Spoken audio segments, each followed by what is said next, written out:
Hello everyone, Net Narrator here. We don't do this often, but we're here to give you a little prelude and disclaimer on this one. Heart of Darkness was written in 1899 by Joseph Conrad, and that title specifically is recognizable today in popular culture, in part inspiring media like the Far Cry series and, most famously, the film Apocalypse Now. But many do not know what the story is actually about. This story is set in the Africa of the time, specifically the Congo and adjacent areas, which historically was being colonized directly by King Leopold II of Belgium. Those of you who know where this is going, know. But for those that don't, without going too heavily into spoilers, this story is very much a heavy critique of European colonialism in Africa, going very much against the grain of the time in which it was written, but today remains one of the most analysed literary works of all time. It is a product of its time with discriminatory content towards certain groups. But any slurs are censored as I don't want to get banned. Anyways, if that doesn't bother you and you're still here, I hope you enjoy the story. And as always, thank you so much for tuning in.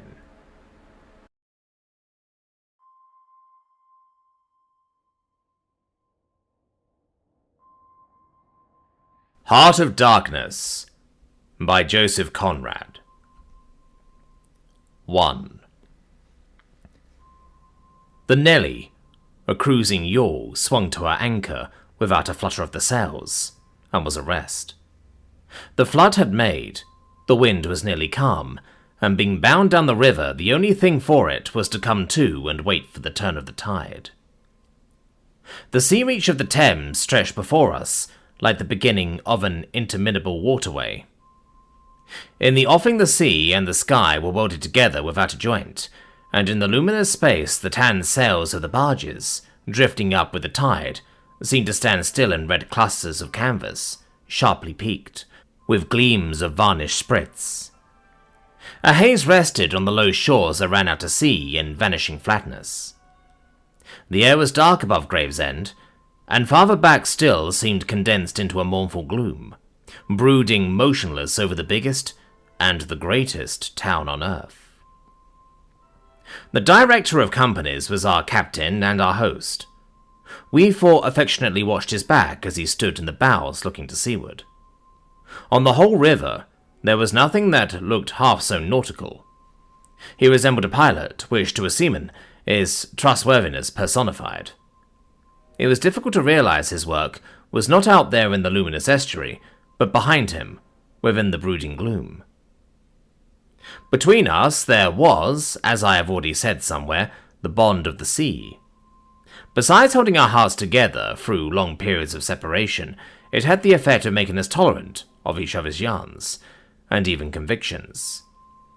The lawyer, the best of old fellows, had, because of his many years and many virtues, the only cushion on deck, and was lying on the only rug. The accountant had brought out already a box of dominoes, and was toying architecturally with the bones. Marlowe sat cross-legged right aft, leaning against the mizzenmast. He had sunken cheeks, a yellow complexion, a straight back, an ascetic aspect, and with his arms dropped, the palms of hands outwards, resembled an idol. The director, satisfied the anchor had good hold, made his way aft and sat down amongst us. We exchanged a few words lazily. Afterwards, there was silence on board the yacht. For some reason or other, we did not begin that game of dominoes. We felt meditative, and fit for nothing but placid staring. The day was ending in a serenity of still and exquisite brilliance. The water shone pacifically. The sky, without a speck, was a benign immensity of unstained light. The very mist on the Essex marsh was like a gauzy and radiant fabric, hung from the wooded rises inland, and draping the low shores in diaphanous folds. Only the gloom to the west, brooding over the upper reaches, became more sombre every minute, as if angered by the approach of the sun. And at last, in its curved and imperceptible fall, the sun sank low, and from glowing white changed to a dull red without rays and without heat, as if about to go out suddenly, stricken to death by the touch of that gloom, brooding over a crowd of men. Forthwith a charge came over the waters, and the serenity became less brilliant but more profound. The old river in its broad reach rested unruffled at the decline of day, after ages of good service done to the race that peopled its banks, spread out in the tranquil dignity of a waterway leading to the uttermost ends of the earth. We looked at the venerable stream not in the vivid flush of a short day that comes and departs forever, but in the august light of abiding memories. And indeed, nothing is easier for a man who has, as the phrase goes, followed the sea, with reverence and affection, than to evoke the great spirit of the past upon the lower reaches of the Thames. The tidal current runs to and fro in its unceasing service, crowded with memories of men and ships it has borne to the rest of home or to the battles of the sea. It had known and served all the men of whom the nation is proud, from Sir Francis Drake to Sir John Franklin, knights all, titled and untitled, the great knights-errant of the sea.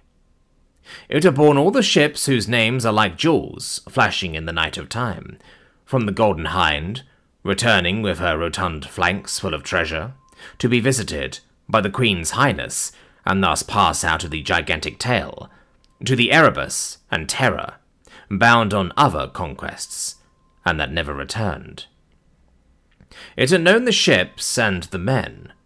They had sailed from Deptford, from Greenwich, from Erith, the adventurers and the settlers, kings' ships and the ships of men on 'Change, captains, admirals, the dark interlopers of the Eastern trade, and the commissioned generals of East India fleets. Hunters for gold or pursuers of fame, they had all gone out on that stream, bearing the sword and often the torch, messengers of the might within the land, bearers of a spark from the sacred fire. What greatness had not floated on the ebb of that river into the mystery of an unknown earth? The dreams of men, the seed of commonwealths, the germs of empires. The sun set, the dusk fell on the stream, and lights began to appear along the shore. The Chapman Lighthouse, a three-legged thing erect on a mudflat, shone strongly. Lights of ships moved in the fairway, a great stir of lights, going up and going down, and farther west on the upper reaches, the place of the monstrous town was still marked ominously on the sky, a brooding gloom in sunshine, a lurid glare under the stars. "And this also," said Marlowe suddenly, "has been one of the dark places of the earth." He was the only man of us who still followed the sea. The worst that could be said of him was that he did not represent his class. He was a seaman, but he was a wanderer too, while most seamen led, if one may so express it, a sedentary life. Their minds are of the stay-at-home order, and their home is always with them, the ship, and so is their country, the sea. One ship is very much like another, and the sea is always the same. In the immutability of their surroundings, the foreign shores, the foreign faces, the changing immensity of life glide past, veiled not by a sense of mystery, but by a slightly disdainful ignorance, for there is nothing mysterious to a seaman unless it be the sea itself, which is the mistress of his existence, and as inscrutable as destiny. For the rest, after his hours of work, a casual stroll or a casual spree on shore suffices to unfold for him the secret of a whole continent, and generally he finds the secret not worth knowing. The yarns of seamen have a direct simplicity, the whole meaning of which lies within the shell of a cracked nut. But Marlowe was not typical, if his propensity to spin yarns be expected, and to him the meaning of an episode was not inside like a kernel, but outside, enveloping the tale which brought it out only as a glow brings out a haze, in the likeness of one of these misty halos that sometimes are made visible by the spectral illumination of moonshine. His remark did not seem at all surprising. It was just like Marlowe. It was accepted in silence. No one took the trouble to grunt, even, and presently he said, very slow, "I was thinking of very old times, when the Romans first came here, 1900 years ago, the other day. Light came out of this river since, you say nights? Yes, but it is like a running blaze on a plain, like a flash of lightning in the clouds. We live in the flicker. May it last as long as the old earth keeps rolling. But darkness was here yesterday. Imagine the feelings of a commander of a fine, what d'ye call him, trireme in the Mediterranean, ordered suddenly to the north, run overland across the Gauls in a hurry. Put in charge of one of these craft, the legionaries. A wonderful lot of handy men they must have been, too.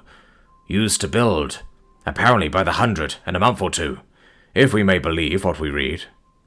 Imagine him here, the very end of the world, a sea the colour of lead, a sky the colour of smoke, a kind of ship about as rigid as a concertina, and going up this river with stores, or orders, or what you like.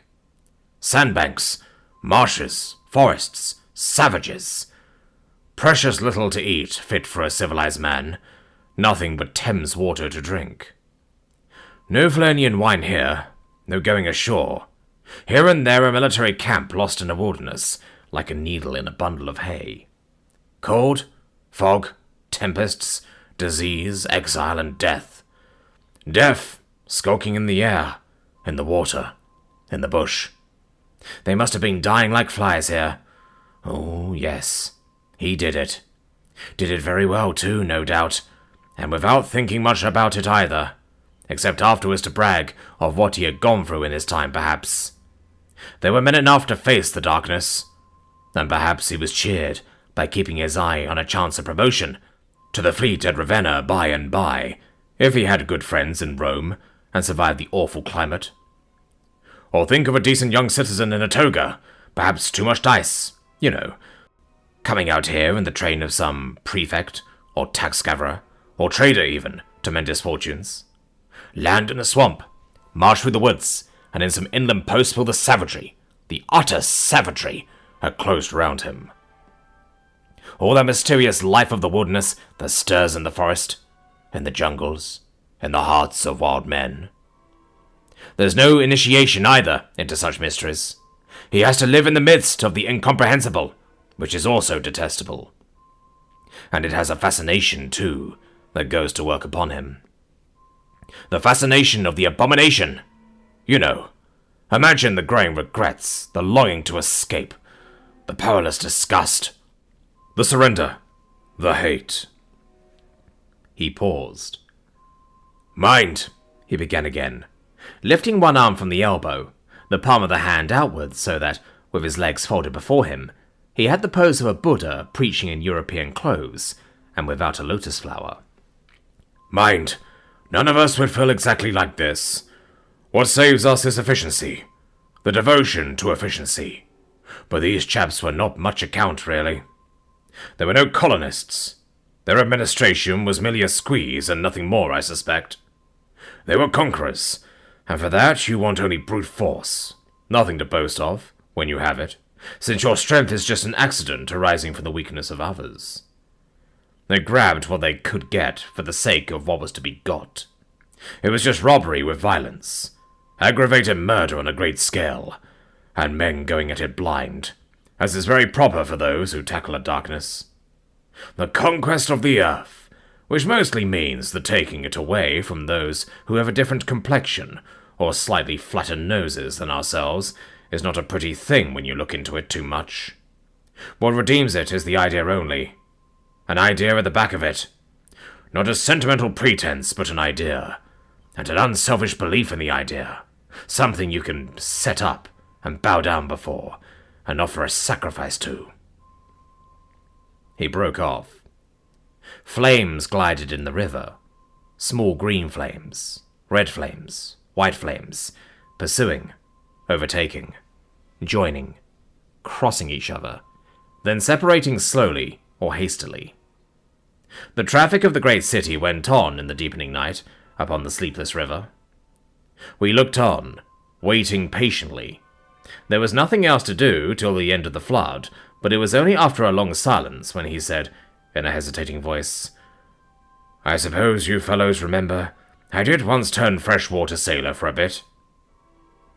That we knew we were fated, before the ebb began to run, to hear about one of Marlowe's inconclusive experiences. "I don't want to bother you much with what happened to me personally," he began, showing in this remark the weakness of many tellers of tales, who seem so often unaware of what their audience would like best to hear. "Yet to understand the effect of it on me, you ought to know how I got out there, what I saw, how I went up that river to the place where I first met the poor chap. It was the farthest point of navigation, and the culminating point of my experience. It seemed, somehow, to throw a kind of light on everything about me, and into my thoughts. It was somber enough, too, and pitiful. Not extraordinary in any way, not very clear either. No, not very clear, and yet it seemed to throw a kind of light.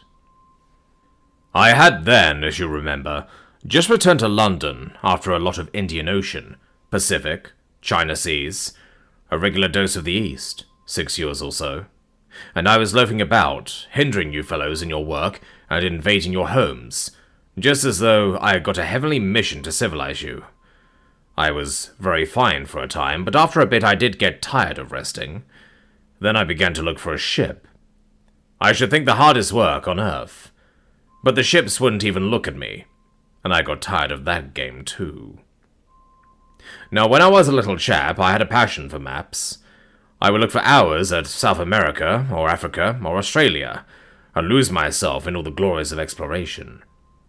At that time, there were many blank spaces on the Earth, and when I saw one that looked particularly inviting on a map, but they all look that, I would put my finger on it and say, "When I grow up, I will go there." The North Pole was one of these places, I remember. Well, I haven't been there yet, and shall not try now. The glamour's off. Other places were scattered about the hemispheres. I have been in some of them, and, well, we won't talk about that. But there was one yet, the biggest, the most blank, so to speak, that I had a hankering after. True, by this time, it was not a blank space any more. It had got filled since my boyhood with rivers and lakes and names. It had ceased to be a blank space of delightful mystery, a white patch for a boy to dream gloriously over. It had become a place of darkness, but there was in it one river especially, a mighty big river, that you could see on the map resembling an immense snake uncoiled, with his head in the sea, his body at rest curving afar over a vast country, and his tail lost in the depths of the land. And as I looked on the map of it in the shop window, it fascinated me as a snake would a bird, a silly little bird.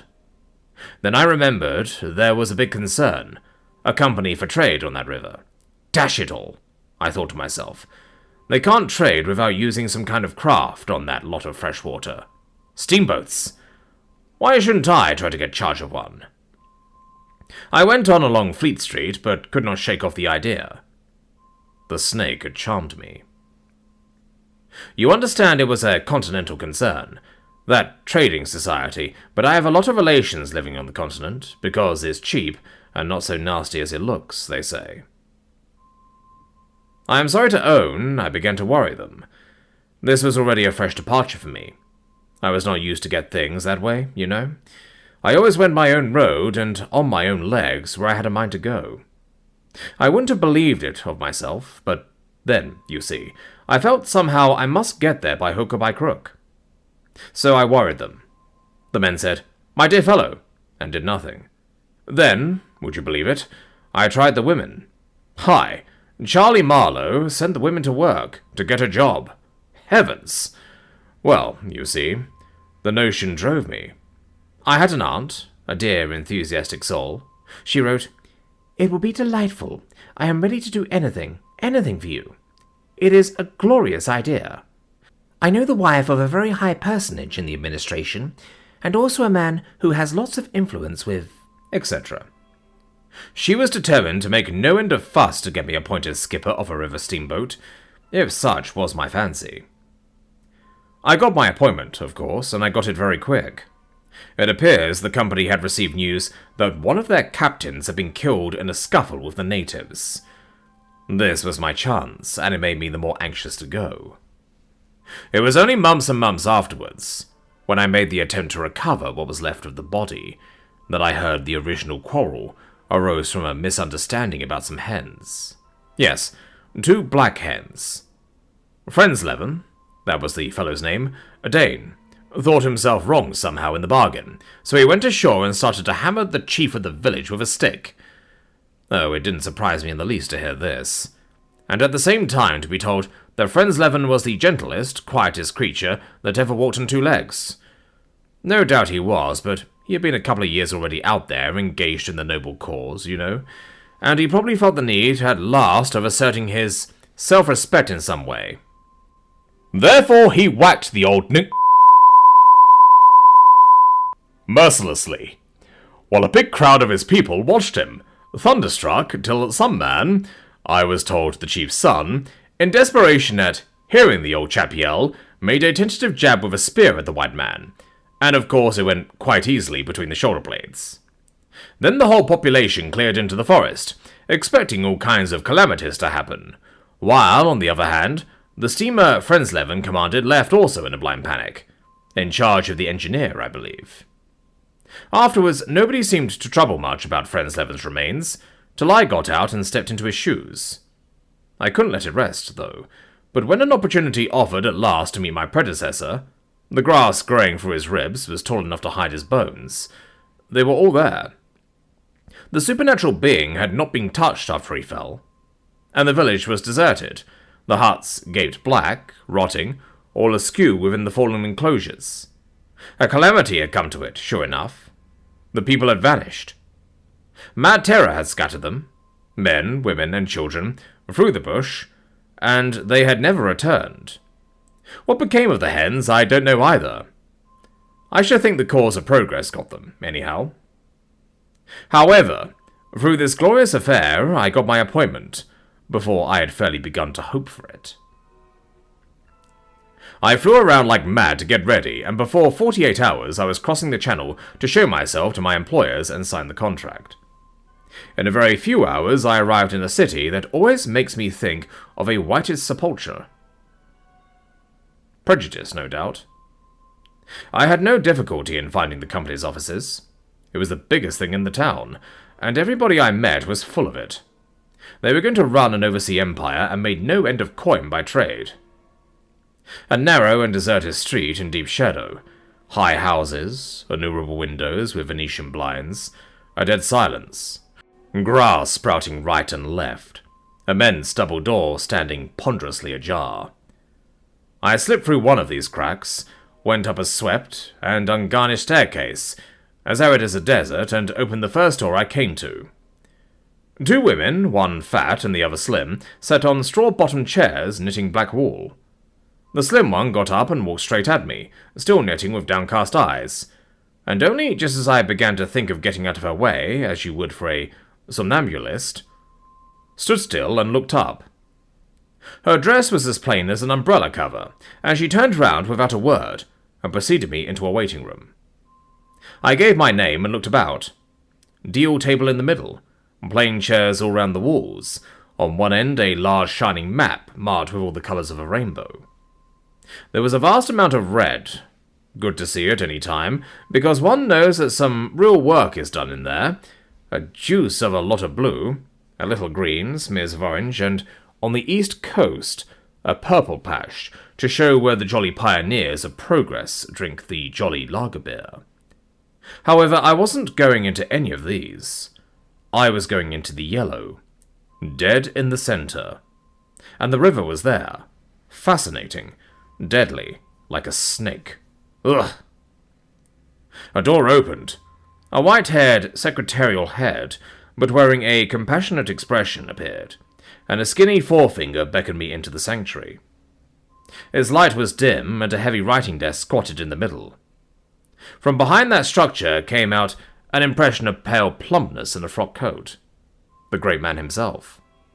He was 5'6", I should judge, and had his grip on the handle end of ever so many millions. He shook hands, I fancy, murmured vaguely, was satisfied with my French. Bon voyage. In about 45 seconds I found myself again in the waiting room with the compassionate secretary, who, full of desolation and sympathy, made me sign some document. I believe I undertook, amongst other things, not to disclose any trade secrets. Well, I am not going to. I began to feel slightly uneasy. You know, I am not used to such ceremonies, and there was something ominous in the atmosphere. It was just as though I had been let into some conspiracy. I don't know, something not quite right, and I was glad to get out. In the outer room, the two women knitted black wool feverishly. People were arriving, and the younger one was walking back and forth introducing them. The old one sat on her chair. Her flat cloth slippers were propped up on a foot warmer, and a cat reposed on her lap. She wore a starched white affair on her head, had a wart on one cheek, and silver-rimmed spectacles hung on the tip of her nose. She glanced at me above the glasses. The swift and indifferent placidity of that look troubled me. Two youths with foolish and cheery countenances were being piloted over, and she threw at them the same quick glance of unconcerned wisdom. She seemed to know all about them, and about me too. An eerie feeling came over me. She seemed uncanny and fateful. Often far away there I thought of these two, guarding the door of darkness, knitting black wool as for a warm pall, one introducing continuously to the unknown, the other scrutinizing the cheery and foolish faces with unconcerned old eyes.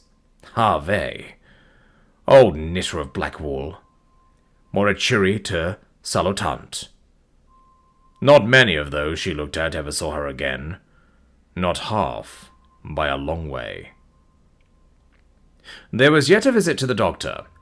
A simple formality, assured me the secretary, with an air of taking an immense part in all my sorrows. Accordingly, a young chap wearing his hat over the left eyebrow, some clerk, I suppose, there must have been clerks in the business, though the house was as still as a house in the city of the dead, came from somewhere upstairs and led me forth. He was shabby and careless, with ink stains on the sleeves of his jacket, and his cravat was large and billowy, under a chin shaped like the toe of an old boot. It was a little too early for the doctor, so I proposed a drink, and thereupon he developed a vein of joviality.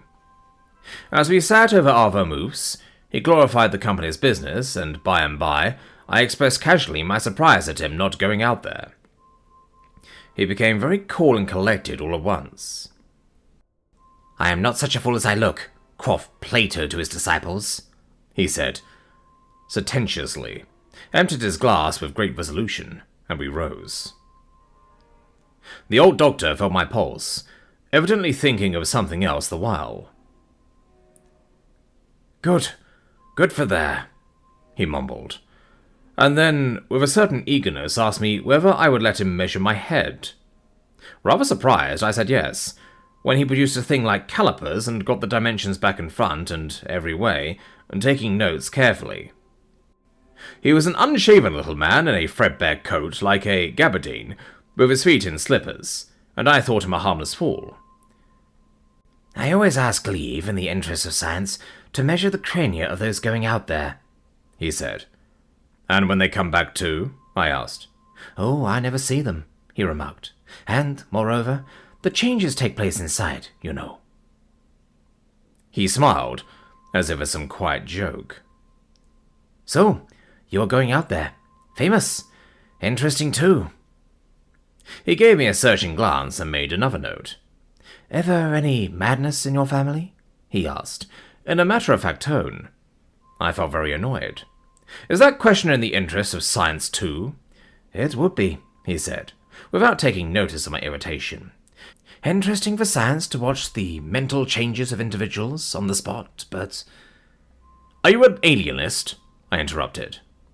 "Every doctor should be, a little," answered that original, imperturbably. "I have a little theory, which you messieurs who go out there must help me to prove. This is my share in the advantages my country shall reap from the possession of such a magnificent dependency. The mere wealth I leave to others. Pardon my questions, but you are the first Englishman coming under my observation." I hastened to assure him I was not in the least typical.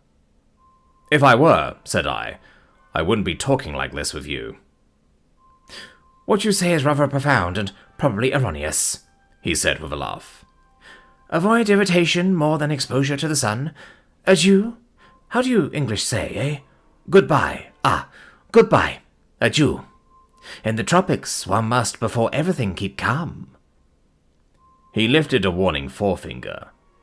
"Do calm, do calm." One thing more remained to do. Say goodbye to my excellent aunt. I found her triumphant. I had a cup of tea, the last decent cup of tea for many days, and in a room that most soothingly looked just as you would expect a lady's drawing room to look, we had a long quiet chat by the fireside. In the course of these confidences, it became quite plain to me I had been represented to the wife of the high dignitary, and goodness knows to how many more people besides, as an exceptional and gifted creature, a piece of good fortune for the company, a man you don't get hold of every day. Good heavens! And I was going to take charge of a 2-penny halfpenny river steamboat with a penny whistle attached. It appeared, however, I was also one of the workers, with a capital, you know, something like an emissary of light, something like a lower sort of apostle. There had been a lot of such rot let loose in print and talk, just about that time, and the excellent woman, living right in the rush of all that humbug, got carried off her feet. She talked about winning those ignorant millions from their horrid ways, till upon my word she made me quite uncomfortable. I ventured to hint that the company was run for profit. "You forget, dear Charlie, that the labourer is worthy of his hire," she said brightly. "It's queer how out of touch with truth women are. They live in a world of their own, and there has never been anything like it, and never can be. It is too beautiful altogether, and if they were to set it up, it would go to pieces before the first sunset.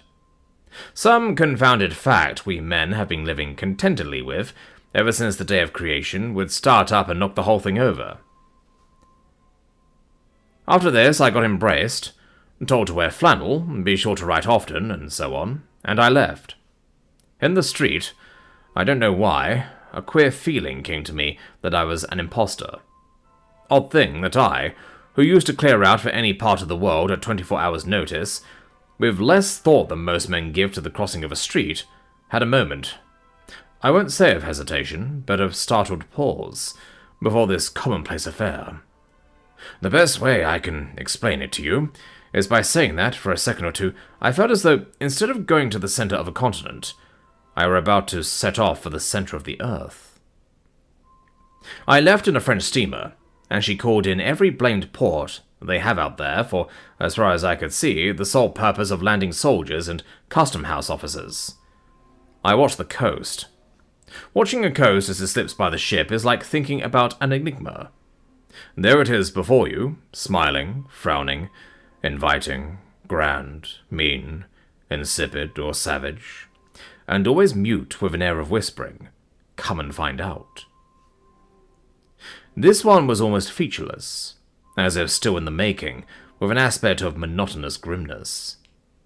The edge of a colossal jungle, so dark green as to be almost black, fringed with white surf, ran straight, like a ruled line, far, far away along a blue sea, whose glitter was blurred by a creeping mist. The sun was fierce, the land seemed to glisten and drip with steam. Here and there, greyish-whitish specks showed up, clustered inside the white surf, with a flag flying above them, perhaps. Settlements some centuries old, and still no bigger than pinheads on the untouched expanse of their background. We pounded along, stopped, landed soldiers, went on, landed custom-house clerks to levy toll in what looked like a godforsaken wilderness, with a tin shed and a flagpole lost in it, landed more soldiers, to take care of the custom-house clerks, presumably. Some, I heard, got drowned in the surf, but whether they did or not, nobody seemed particularly to care. They were just flung out there, and on we went. Every day the coast looked the same, as though we had not moved, but we passed various places, trading places, with names like Grand Bassam, Little Popo, names that seemed to belong to some sordid farce acted in front of a sinister backcloth. The idleness of a passenger, my isolation amongst all these men, with whom I had no point of contact, the oily and languid sea, the uniform somberness of the coast, seemed to keep me away from the truth of things, within the toil of a mournful and senseless delusion. The voice of the surf, heard now and then, was a positive pleasure, like the speech of a brother. It was something natural that had its reason, that had a meaning. Now and then a boat from the shore gave one a momentary contact with reality. It was padded by black fellows. You could see them afar, the white of their eyeballs glistening. They shouted, sang, their bodies streamed with perspiration. They had faces like grotesque masks, these chaps, but they had bone, muscle, a wild vitality, an intense energy of movement that was as natural and true as the surf along their coast. They wanted no excuse for being there. They were a great comfort to look at. For a time, I would feel I belonged still to a world of straightforward facts, but the feeling would not last long. Something would turn up to scare it away. Once, I remember, we came upon a man-of-war anchored off the coast. There wasn't even a shed there, and she was shelling the brush. It appeared the French had one of their wars going on thereabouts. Her ensign dropped limp like a rag. The muzzles of the long 6-inch guns stuck out all over the low hull. The greasy, slimy swell swung her up lazily and let her down, swaying her thin masts. In the empty immensity of earth, sky, and water, there she was, incomprehensible, firing into a continent. Pop would go one of the 6-inch guns. A small flame would dart and vanish, a little white smoke would disappear, a tiny projectile would give a feeble screech, and nothing happened. Nothing could happen. There was a touch of insanity in the proceeding, a sense of lugubrious drollery in the sight, and it was not dissipated by somebody on board assuring me earnestly there was a camp of natives. He called them enemies, hidden out of sight somewhere. We gave her her letters. I heard the men in that lonely ship were dying of fever at the rate of 3 a day, and went on. We called at some more places with farcical names, where the merry dance of death and trade goes on in a still and earthy atmosphere as of an overheated catacomb. All along the formless coast, bordered by dangerous surf, as if nature herself would try to ward off intruders. In and out of rivers, streams of death and life, whose banks were rotting into mud, whose waters, thickened into slime, invaded the contorted mangroves that seemed to rive at us in the extremity of an impotent despair. Nowhere did we stop long enough to get a particularized impression, but the general sense of vague and oppressive wonder grew upon me. It was like a weary pilgrimage amongst hints for nightmares. It was upward of 30 days before I saw the mouth of the big river. We anchored off the seat of the government, but my work would not begin till some 200 miles farther on. So as soon as I could, I made a start for a place 30 miles higher up. I had my passage on a little sea-going steamer. Her captain was a Swede, and knowing me for a seaman, invited me on the bridge. He was a young man, lean, fair, and morose, with lanky hair and a shuffling gait. As we left the miserable little wharf, he tossed his head contemptuously at the shore. "Been living there?" he asked. I said, "Yes." "Fine lot, these government chaps, are they not?" He went on, speaking English with great precision and considerable bitterness. "It is funny what some people will do for a few francs a month. I wonder what becomes of that kind when it goes up country." I said to him I expected to see that soon. "So ho ho!" he exclaimed. He shuffled offward, keeping one eye ahead vigilantly. "Don't be too sure," he continued. "The other day I took up a man who hanged himself on the road. He was a Swede too. Hanged himself? Why, in God's name? I cried.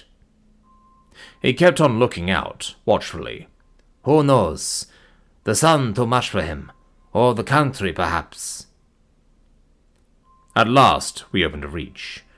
A rocky cliff appeared, mounds of turned-up earth by the shore, houses on a hill, others with iron roofs, amongst a waste of excavations, or hanging to the declivity. A continuous noise of the rapids above hovered over this scene of inhabited devastation. A lot of people, mostly black and naked, moved about like ants. A jetty projected into the river. A blinding sunlight drowned all this at times in a sudden recrudescence of glare. "There's your company station," said the Swede, pointing to 3 wooden barrack-like structures on the rocky slope. "I will send your things up. 4 boxes, did you say? So, farewell." I came upon a boiler wallowing in the grass, then found a path leading up the hill. It turned aside for the boulders and also for an undersized railway truck lying there on his back with his wheels in the air. One was off. The thing looked as dead as the carcass of some animal. I came upon more pieces of decaying machinery, a stack of rusty rails. To the left, a clump of trees made a shady spot, where dark things seemed to stir feebly. I blinked. The path was steep. A horn tooted to the right, and I saw the black people run. A heavy and dull detonation shook the ground. A puff of smoke came out of that cliff, and that was all. No change appeared on the face of the rock. They were building a railway. The cliff was not in the way or anything, but this objectless blasting was all the work going on. A slight clinking behind me made me turn my head. 6 black men advanced in a file, toiling up the path. They walked erect and slow, balancing small baskets full of earth on their heads, and the clink kept time with their footsteps. Black rags were wound round their loins, and the short ends behind waggled to and fro like tails. I could see every rib. The joints of their limbs were like knots in a rope. Each had an iron collar on his neck, and all were connected together with a chain, whose blights swung between them, rhythmically clinking. Another report from the cliff made me think suddenly of that ship of war I had seen firing into a continent. It was the same kind of ominous voice, but these men could, by no stretch of imagination, be called enemies. They were called criminals, and the outraged law, like the bursting shells, had come to them. An insoluble mystery from the sea. All their meagre breasts panted together. The violently dilated nostrils quivered. The eyes stared stonily uphill. They passed me within 6 inches without a glance, with that complete death-like indifference of unhappy savages. Behind this raw matter, one of the reclaimed, the product of the new forces at work, strolled despondently, carrying a rifle by its middle. He had a uniform jacket with one button off, and seeing a white man on the path, hoisted his weapon to his shoulder with alacrity. This was simple prudence, white men being so much alike at a distance that he could not tell who I might be. He was speedily reassured, and with a large, white, rascally grin, and a glance at his charge, seemed to take me into partnership in his exalted trust. After all, I also was a part of the great cause of these high and just proceedings. Instead of going up, I turned and descended to the left. My idea was to let that chain gang get out of sight before I climbed the hill. You know I am not particularly tender. I've had to strike and to fend off. I've had to resist and to attack sometimes. That's only one way of resisting, without counting the exact cost, according to the demands of such sort of life as I had blundered into. I've seen the devil of violence, and the devil of greed, and the devil of hot desire, but by all the stars, these were strong, lusty, red-eyed devils that swayed and drove men. Men, I tell you! But as I stood on this hillside, I foresaw that, in the blinding sunshine of that land, I would become acquainted with a flabby, pretending, weak-eyed devil of a rapacious and pitiless folly. How insidious he could be, too. I was only to find out several months later, and 1,000 miles farther. For a moment I stood appalled, as though by a warning. Finally I descended the hill, obliquely, towards the trees I had seen. I avoided a vast artificial hole somebody had been digging on the slope, the purpose of which I found it impossible to divine. It wasn't a quarry, or a sandpit, anyhow. It was just a hole. It might have been connected with the philanthropic desire of giving the criminals something to do. I don't know. Then I nearly fell into a very narrow ravine, almost no more than a scar in a hillside. I discovered that a lot of imported drainage pipes for the settlement had been tumbled in there. There wasn't one that was not broken. It was a wanton smash-up. At last I got under the trees. My purpose was to stroll into the shade for a moment, but no sooner within that it seemed to me that I had stepped into the gloomy circle of some inferno. The rapids were near, and an uninterrupted, uniform, headlong rushing noise filled the mournful stillness of the grove, where not a breath stirred, not a leaf moved, with a mysterious sound, as though the tearing pace of the launched earth had suddenly become audible. Black shapes crouched, lay, sat between the trees leaning against the trunks, clinging to the earth, half coming out, half effaced within the dim light, in all the attitudes of pain, abandonment and despair. Another mine on the cliff went off, followed by a slight shudder of the soil under my feet. The work was going on.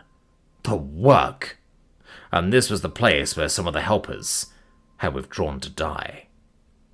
They were dying slowly, it was very clear. They were not enemies. They were not criminals. They were nothing earthly now. Nothing but black shadows of disease and starvation, lying confusedly in the greenish gloom. Brought from all the recesses of the coast in all the legality of time contracts, lost in uncongenial surroundings, fed on unfamiliar food, they sickened, became inefficient, and were then allowed to crawl away and rest. These moribund shapes were free as air, and nearly as thin. I began to distinguish the gleam of the eyes under the trees. Then, glancing down, I saw a face near my hand. The black bones reclined at full length with one shoulder against the tree, and slowly the eyelids rose and the sunken eyes looked up at me, enormous and vacant, a kind of blind white flicker in the depths of the orbs which died out slowly.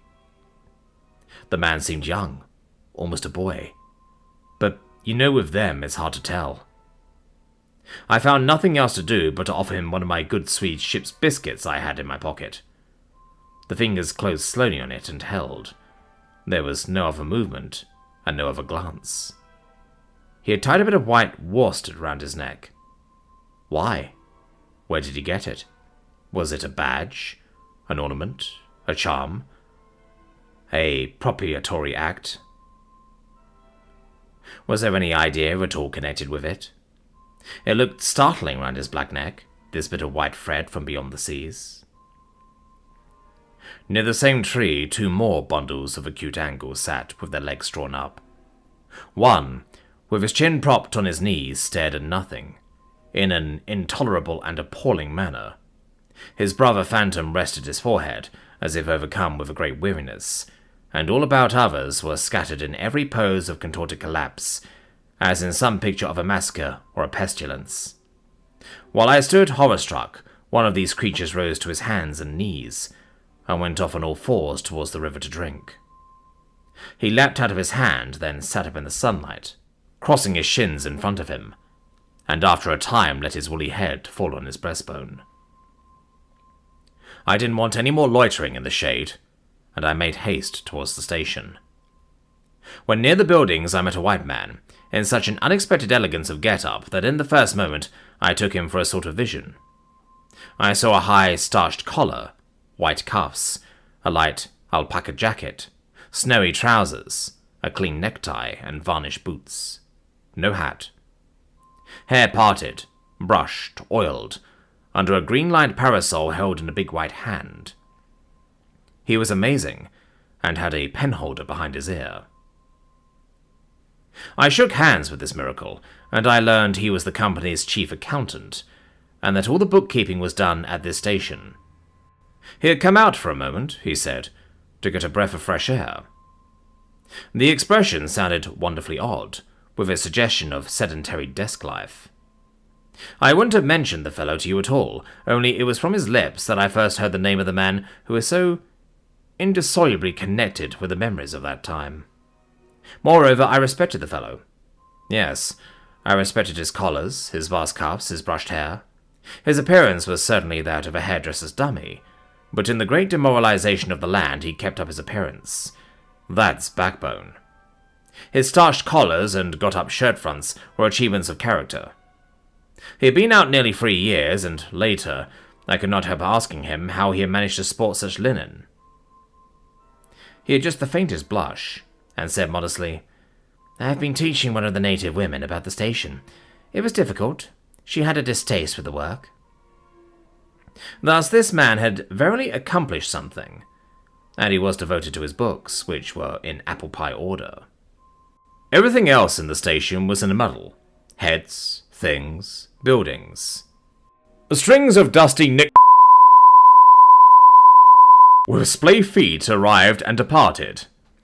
A stream of manufactured goods, rubbishy cottons, beads, and brass wire sent into the depths of darkness, and in return came a precious trickle of ivory.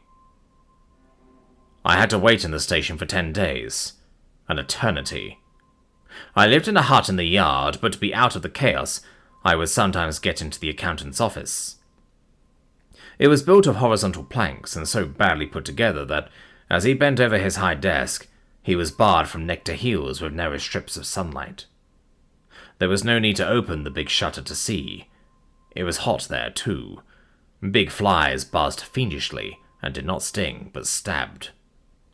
I sat generally on the floor, while, of faultless appearance, and even slightly scented, perching on a high stool, he wrote. Sometimes he stood up for exercise. When a trunkle bed with a sick man, some invalid agent from up-country, was put in there, he exhibited a gentle annoyance. "The groans of this sick person," he said, "distract my attention. And without that, it is extremely difficult to guard against clerical errors in this climate." One day, he remarked, without lifting his head, "In the interior, you will no doubt meet Mr. Kurtz." On my asking who Mr. Kurtz was, he said he was a first-class agent, and seeing my disappointment at this information, he added slowly, laying down his pen, "He is a very remarkable person." Further questions elicited from him that Mr. Kurtz was at present in charge of a trading post, a very important one, in the true ivory country. At the very bottom of there, sends in as much ivory as all the others put together. He began to write again. The sick man was too ill to groan. The flies buzzed in a great peace.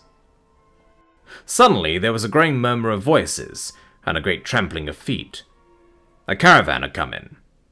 A violent babble of uncouth sounds burst out on the other side of the planks. All the carriers were speaking together, and in the midst of the uproar the lamentable voice of the chief agent was heard, giving it up tearfully, for the 20th time that day.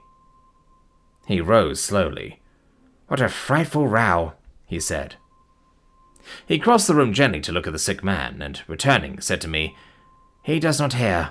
"What, dead?" I asked, startled. "No, not yet," he answered, with great composure. Then, alluding with a toss of the head to the tumult in the station yard, "When one has got to make correct entries, one comes to hate those savages. Hate them to the death." He remained thoughtful for a moment. "When you see Mr. Kurtz," he went on, "tell him from me that everything here," he glanced at the deck, "is very satisfactory. I don't like to write to him. With those messengers of ours, you never know who may get hold of your letter. At that central station—" He stared at me for a moment with his mild, bulging eyes. "Oh, he will go far, very far," he began again. "He'll be a somebody in the administration before long. They, above, the Council in Europe, you know, mean him to be." He turned to his work. The noise outside had ceased, and presently in going out, I stopped at the door. In the steady buzz of flies, the homeward-bound agent was lying finished and insensible. The other, bent over his books, was making correct entries of perfectly correct transactions, and 50 feet below the doorstep, I could see the still treetops of the Grove of Death. Next day I left that station at last, with a caravan of 60 men, for a 200-mile tramp.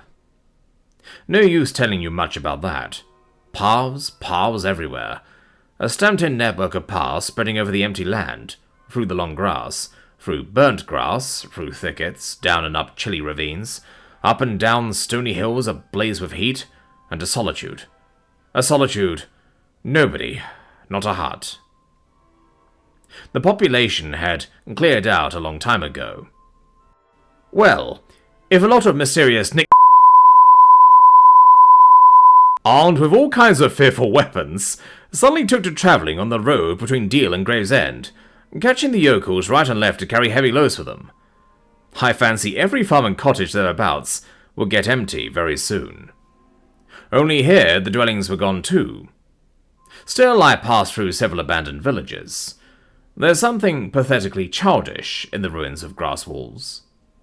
Day after day, with the stamp and shuffle of 60 pair of bare feet behind me, each pair under a 60-pound load.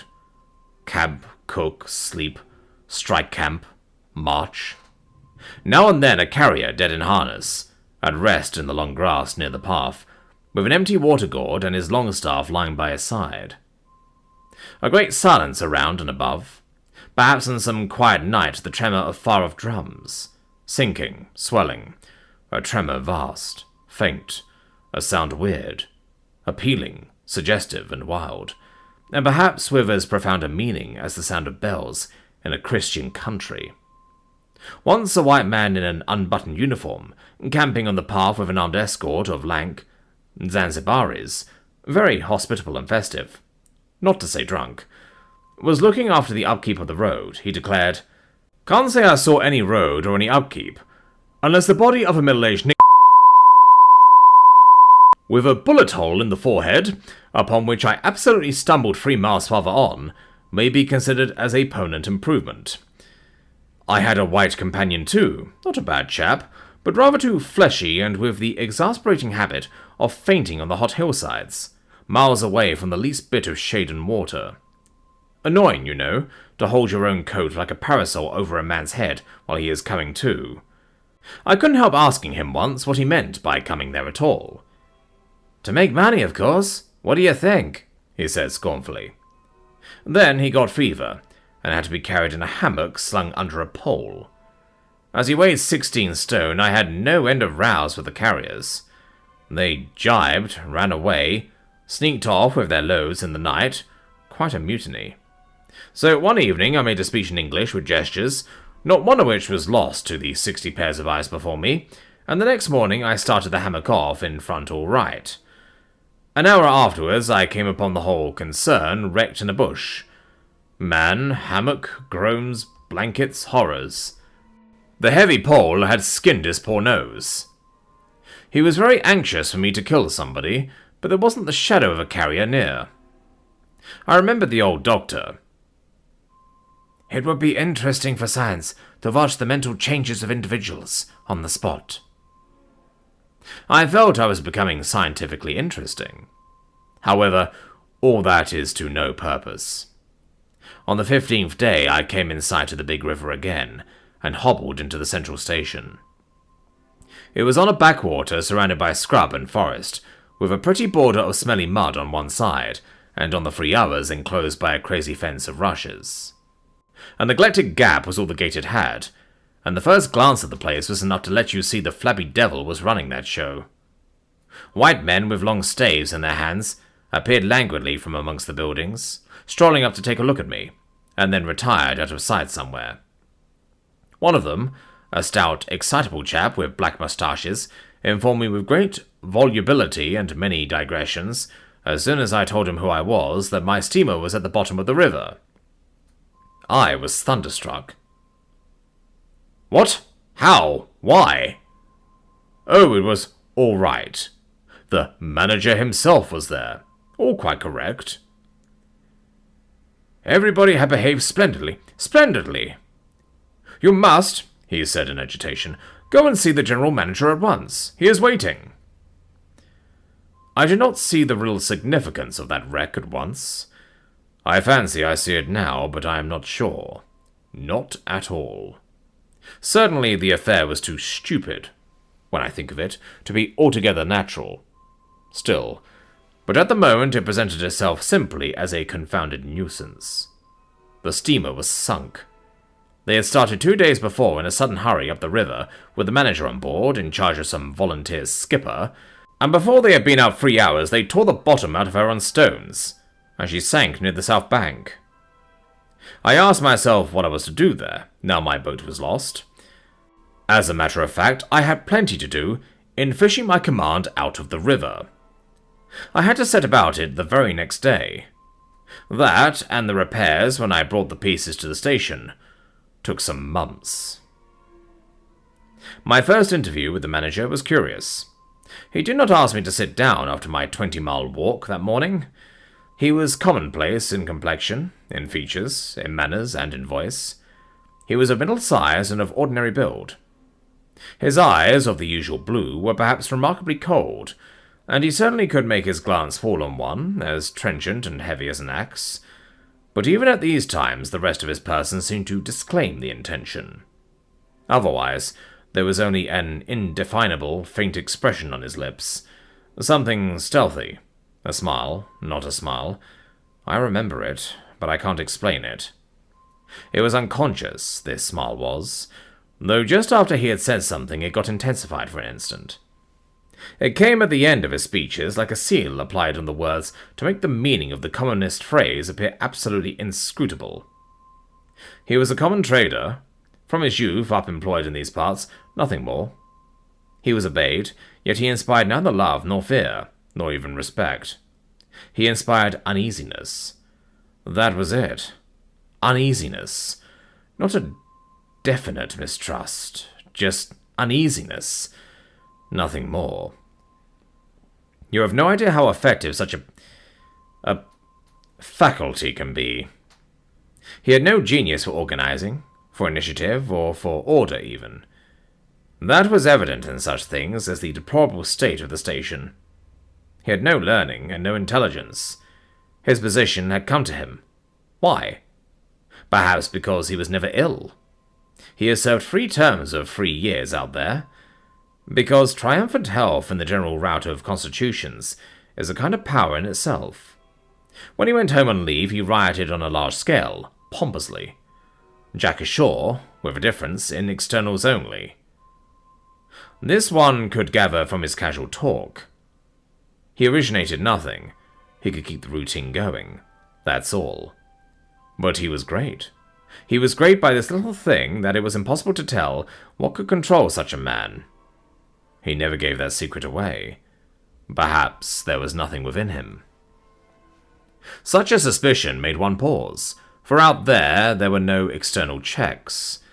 Once, when various tropical diseases had laid low almost every agent in the station, he was heard to say, "Men who come out here should have no entrails." He sealed the utterance with that smile of his, as though it had been a door opening into a darkness he had in his keeping. You fancied you had seen things, but the seal was on.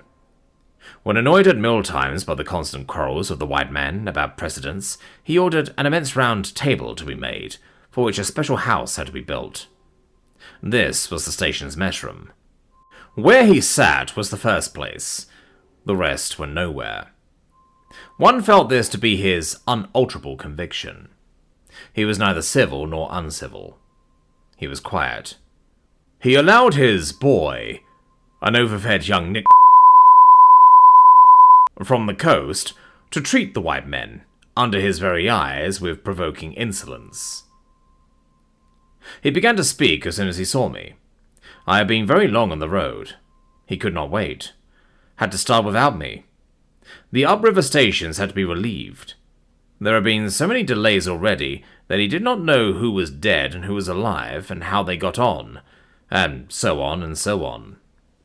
He paid no attention to my explanations and, playing with a stick of sealing wax, repeated several times that the situation was very grave, very grave.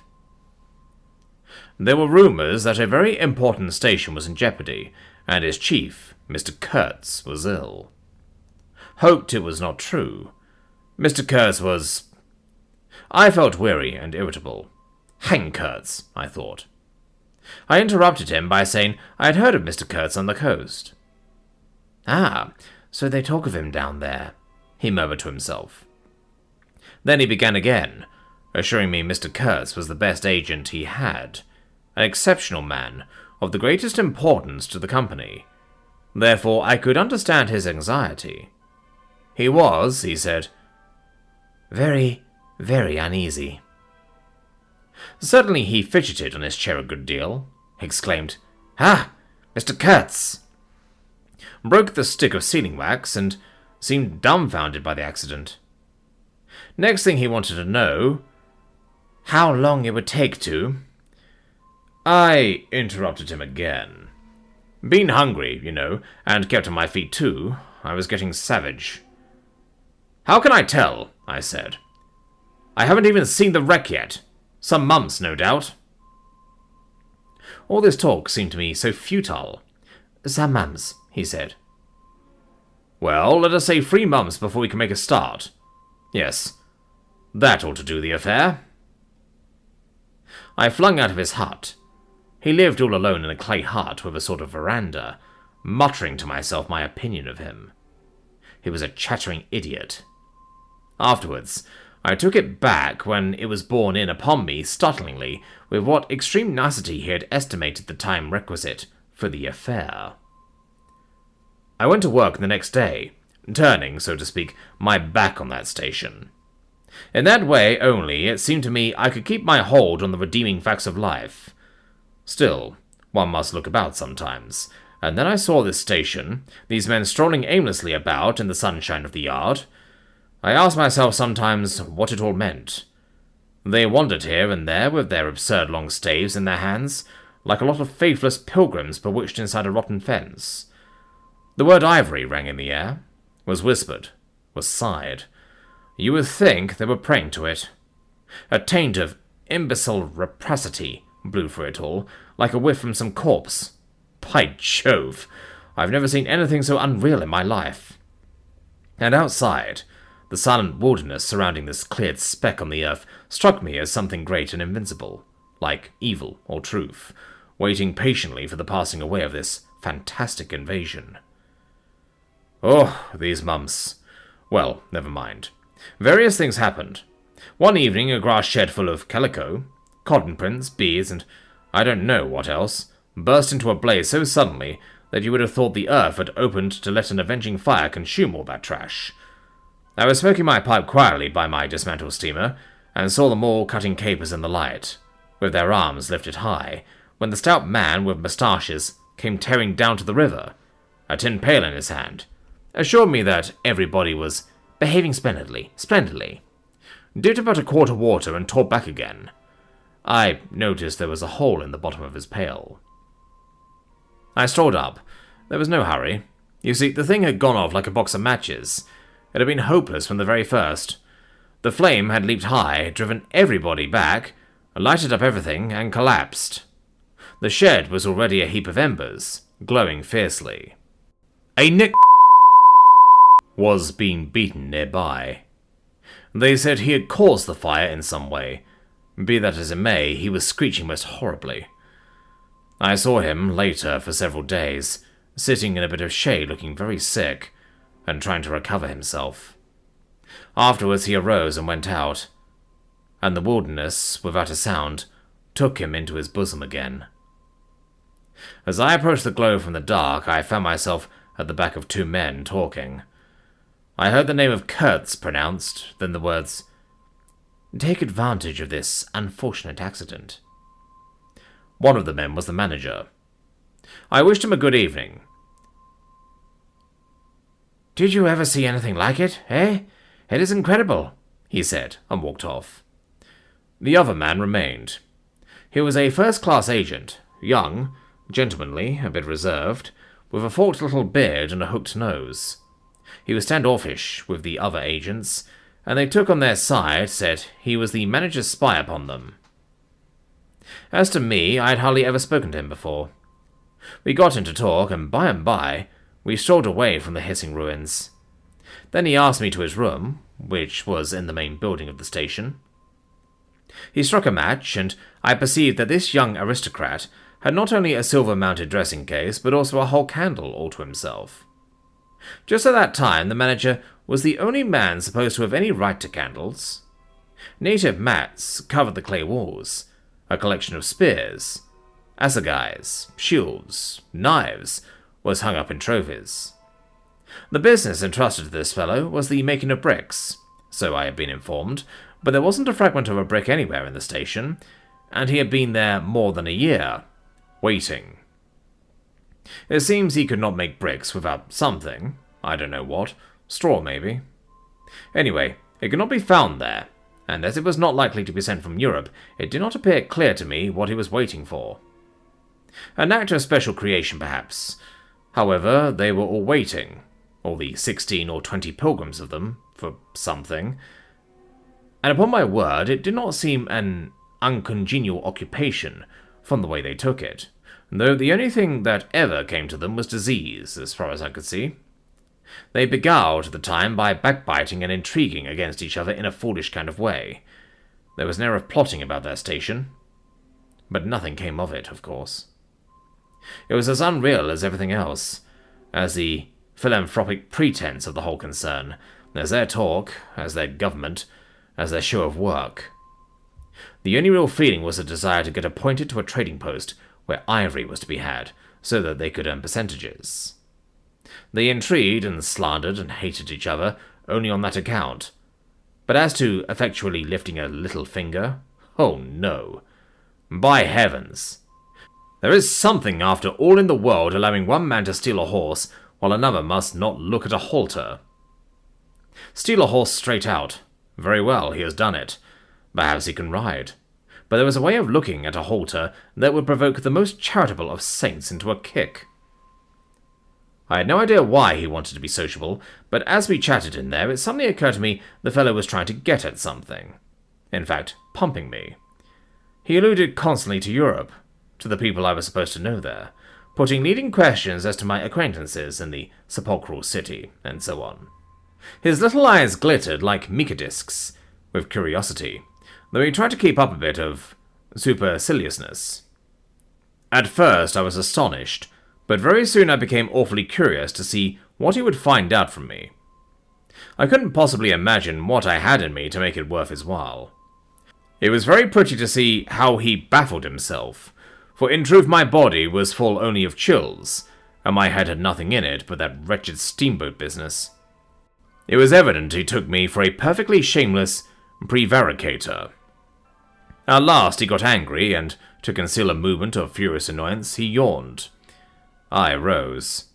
Then I noticed a small sketch in oils on a panel, representing a woman draped and blindfolded, and carrying a lighted torch. The background was somber, almost black. The movement of the woman was stately, and the effect of the torchlight on the face was sinister. It arrested me, and he stood by civilly, holding an empty half-pint champagne bottle, medical comforts, with the candle stuck in it. To my question, he said Mr. Kurtz had painted this, in this very station more than a year ago, while waiting for means to go to his trading post. "Tell me, pray," said I, "who is this Mr. Kurtz?" "The chief of the inner station," he answered in a short tone, looking away. "Much obliged," I said, laughing. "And you are the brickmaker of the central station. Everyone knows that." He was silent for a while. "He is a prodigy," he said at last. "He is an emissary of piety and science and progress, and devil knows what else. We want," he began to declaim suddenly, "for the guidance of the cause entrusted to us by Europe, so to speak. Higher intelligence, wide sympathies, a singleness of purpose." "Who says that?" I asked. "Lots of them," he replied. "Some even write that, and so he comes here, a special being, as you ought to know." Why ought I to know? I interrupted, really surprised. He paid no attention. Yes, today he is chief of the best station. Next year he will be assistant manager. 2 years more but I dare say you know what he will be in 2 years' time. You are of the new gang, the gang of virtue. The same people who sent him specifically also recommended you. Oh, don't say no. I have my own eyes to trust. Light dawned upon me. My dear aunt's influential acquaintances were producing an unexpected effect upon that young man. I nearly burst into a laugh. Do you read the company's confidential correspondence? I asked. He hadn't a word to say. It was great fun. When Mr. Kurtz, I continued severely, is general manager, you won't have the opportunity. He blew the candle out suddenly, and we went outside. The moon had risen. Black figures strolled about listlessly, pouring water on the glow, whence proceeded a sound of hissing. Steam ascended in the moonlight. The beaten groaned somewhere. What a row the brute makes, said the indefatigable man with the moustaches, appearing near us. Serves him right. Transgression, punishment, bang. Pitiless, pitiless. That's the only way. This will prevent all conflagrations for the future. I was just telling the manager. He noticed my companion and became crestfallen all at once. Not in bed yet, he said, with a kind of servile heartiness. It's so natural. Ha! Danger. Agitation. He vanished. I went on to the riverside, and the other followed me. I heard a scathing murmur at my ear. Heap of muffs. Go to. The pilgrims could be seen in knots gesticulating, discussing. Several had still their staves in their hands. I verily believe they took these sticks to bed with them.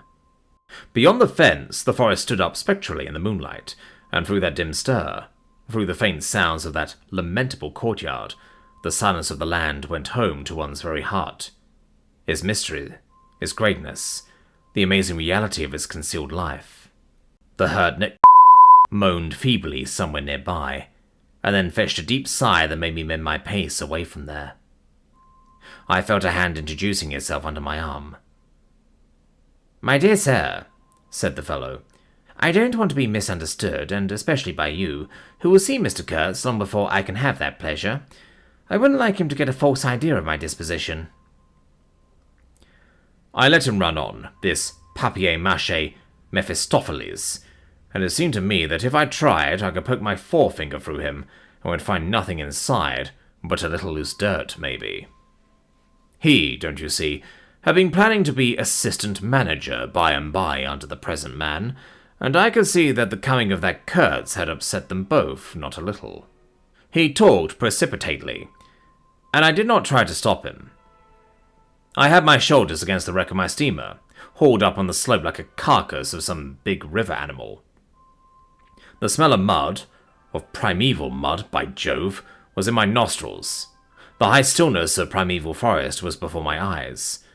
There were shiny patches on the black creek. The moon had spread over everything a thin layer of silver, over the rank grass, over the mud, upon the wall of matted vegetation standing higher than the wall of a temple. Over the great river I could see for a sombre gap, glittering, as it flowed broadly by without a murmur. All this was great, expectant, mute, while the man jabbered about himself. I wondered whether the stillness and the face of the immensity looking at us two were meant as an appeal or as a menace. What were we who were straight in here? Could we handle that dumb thing, or would it handle us? I felt how big, how confoundedly big was that thing that couldn't talk, and perhaps was deaf as well. What was in there? I could see a little ivory coming out from there, and I heard Mr. Kurtz was in there. I had heard enough about it, too. God knows. Yet somehow it didn't bring any image with it. No more than if I had been told an angel or a fiend was in there. I believed it in the same way one of you might believe there are inhabitants in the planet Mars. I knew once a Scotch sailmaker who was certain, dead sure, there were people in Mars. If you asked him for some idea how they looked and behaved, he would get shy and mutter something about walking on all fours. If you as much as smiled, he would, though a man of 60, offer to fight you. I would not have gone so far as to fight for Kurtz, but I went for him near enough to a lie. You know I hate, detest, and can't bear a lie, not because I am straighter than the rest of us, but simply because it appalls me. There is a taint of death, a flavour of mortality in lies, which is exactly what I hate and detest in the world, what I want to forget. It makes me miserable and sick, like biting something rotten would do. Temperament, I suppose. Well, I went near enough to it by letting the young fool there believe anything he liked to imagine as to my influence in Europe. I became in an instant as much of a pretense as the rest of the bewitched pilgrims. This simply because I had a notion it somehow would be of help to that Kurtz, whom at the time I did not see, you understand. He was just a word for me. I did not see the man in the name any more than you do. Do you see him? Do you see the story? Do you see anything? It seems to me I am trying to tell you a dream, making a vain attempt, because no relation of a dream can convey the dream sensation, that commingling of absurdity, surprise and bewilderment and a tremor of struggling revolt, that notion of being captured by the incredible, which is of the very essence of dreams. He was silent for a while. No, it is impossible.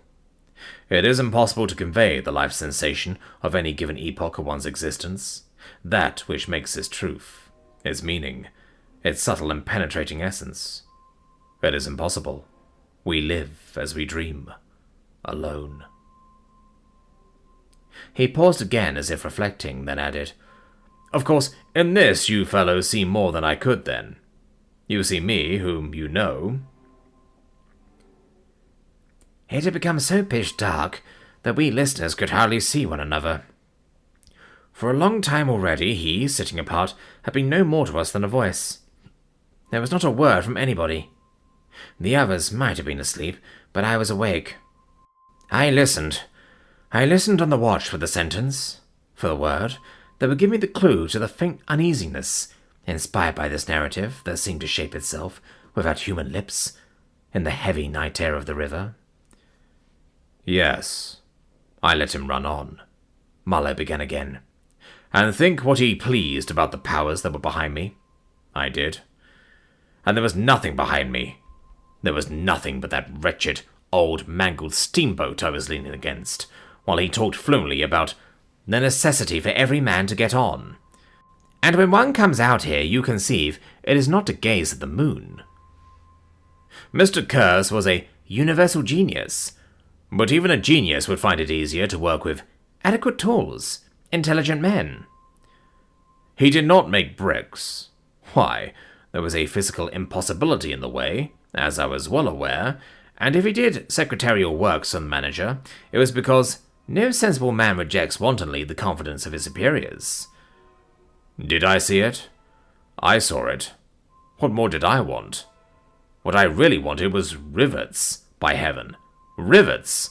To get on with the work, to stop the hole. Rivets I wanted. There were cases of them down at the coast. Cases. Piled up. Burst. Split. You kicked a loose rivet at every second step in that station yard on the hillside. Rivets had rolled into the grove of death. You could fill your pockets with rivets for the trouble of stooping down, and there wasn't one rivet to be found where it was wanted. We had plates that would do, but nothing to fasten them with. And every week the messenger, along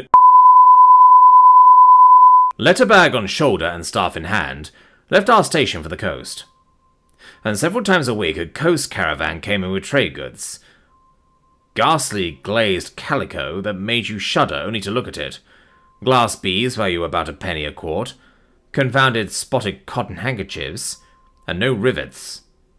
Free carriers should have brought all that was wanted to set that steamboat afloat.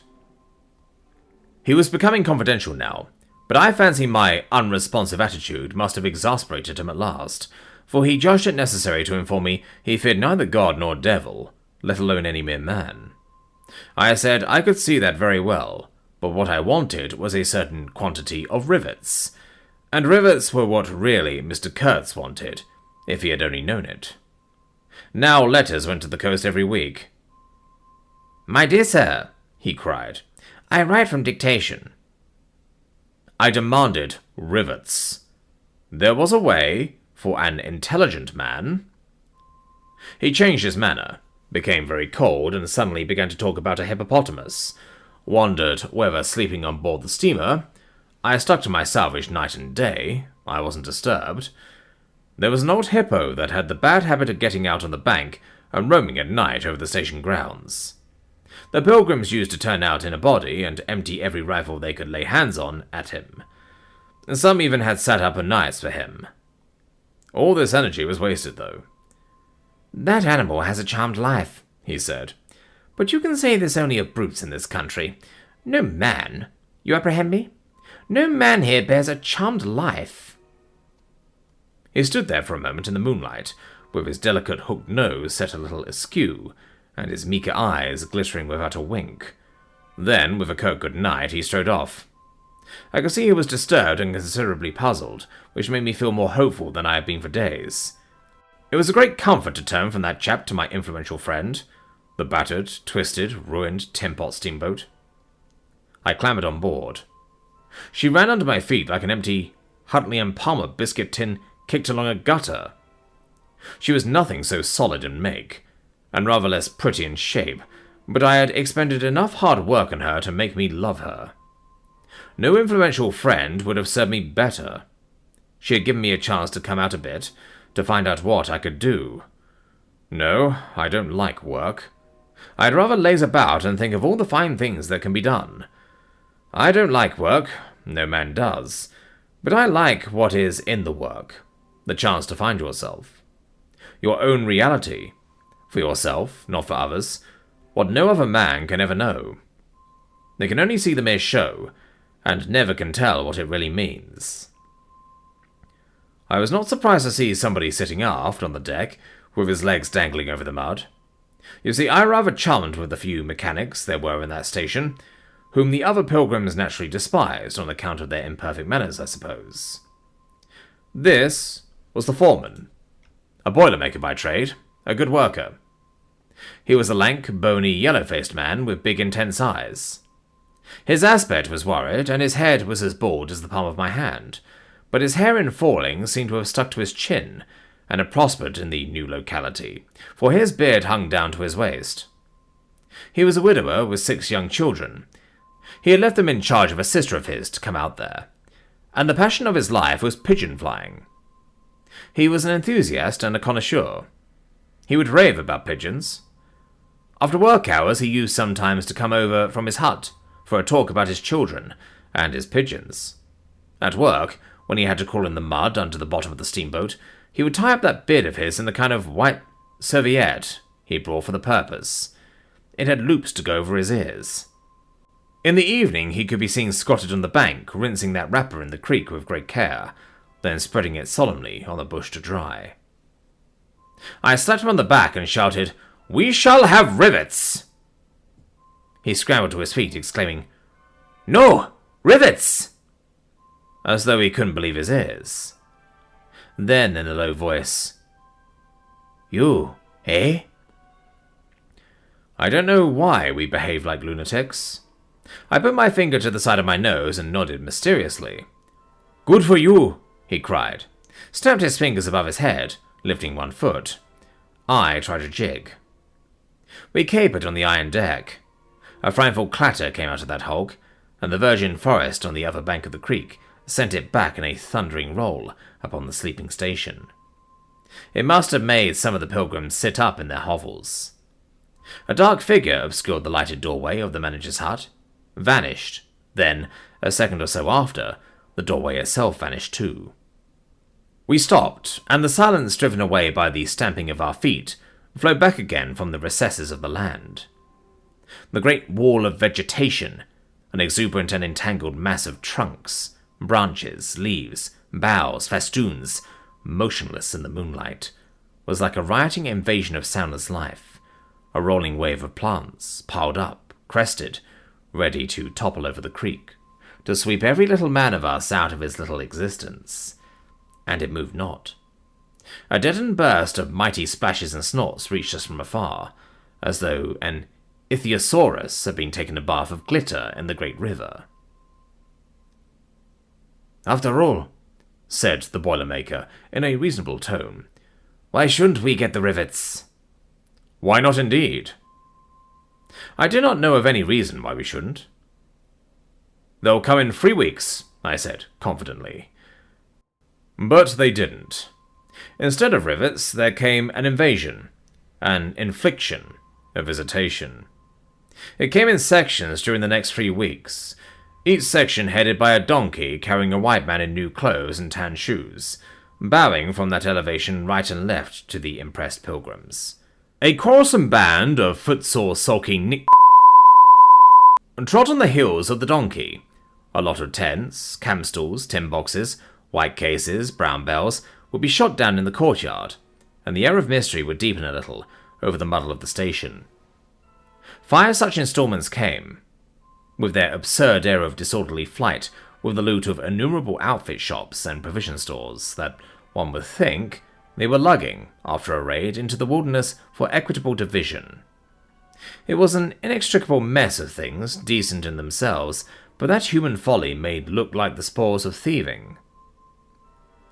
This devoted band called itself the El Dorado Exploring Expedition, and I believe they were sworn to secrecy. Their talk, however, was the talk of sordid buccaneers. It was reckless without hardihood, greedy without audacity, and cruel without courage. There was not an atom of foresight or of serious intention in the whole batch of them, and they did not seem aware these things are wanted for the work of the world. To tear treasure out of the bowels of the land was their desire, with no more moral purpose at the back of it than there is in burglars breaking into a safe. Who paid the expenses of the noble enterprise, I don't know, but the uncle of our manager was leader of that lot. In exterior, he resembled a butcher in a poor neighborhood, and his eyes had a look of sleepy cunning. He carried his fat paunch with ostentation on his short legs, and during the time his gang infested the station, spoke to no one but his nephew. You could see these two roaming about all day long with their heads close together, in an everlasting confab. I had given up worrying myself about the rivets. One's capacity for that kind of folly is more limited than you would suppose. I said, "Hang!" and let things slide. I had plenty of time for meditation, and now and then I would give some thought to Kurtz. I wasn't very interested in him, no. Still, I was curious to see whether this man, who had come out equipped with moral ideas of some sort, would climb to the top after all, and how he would set about his work when there.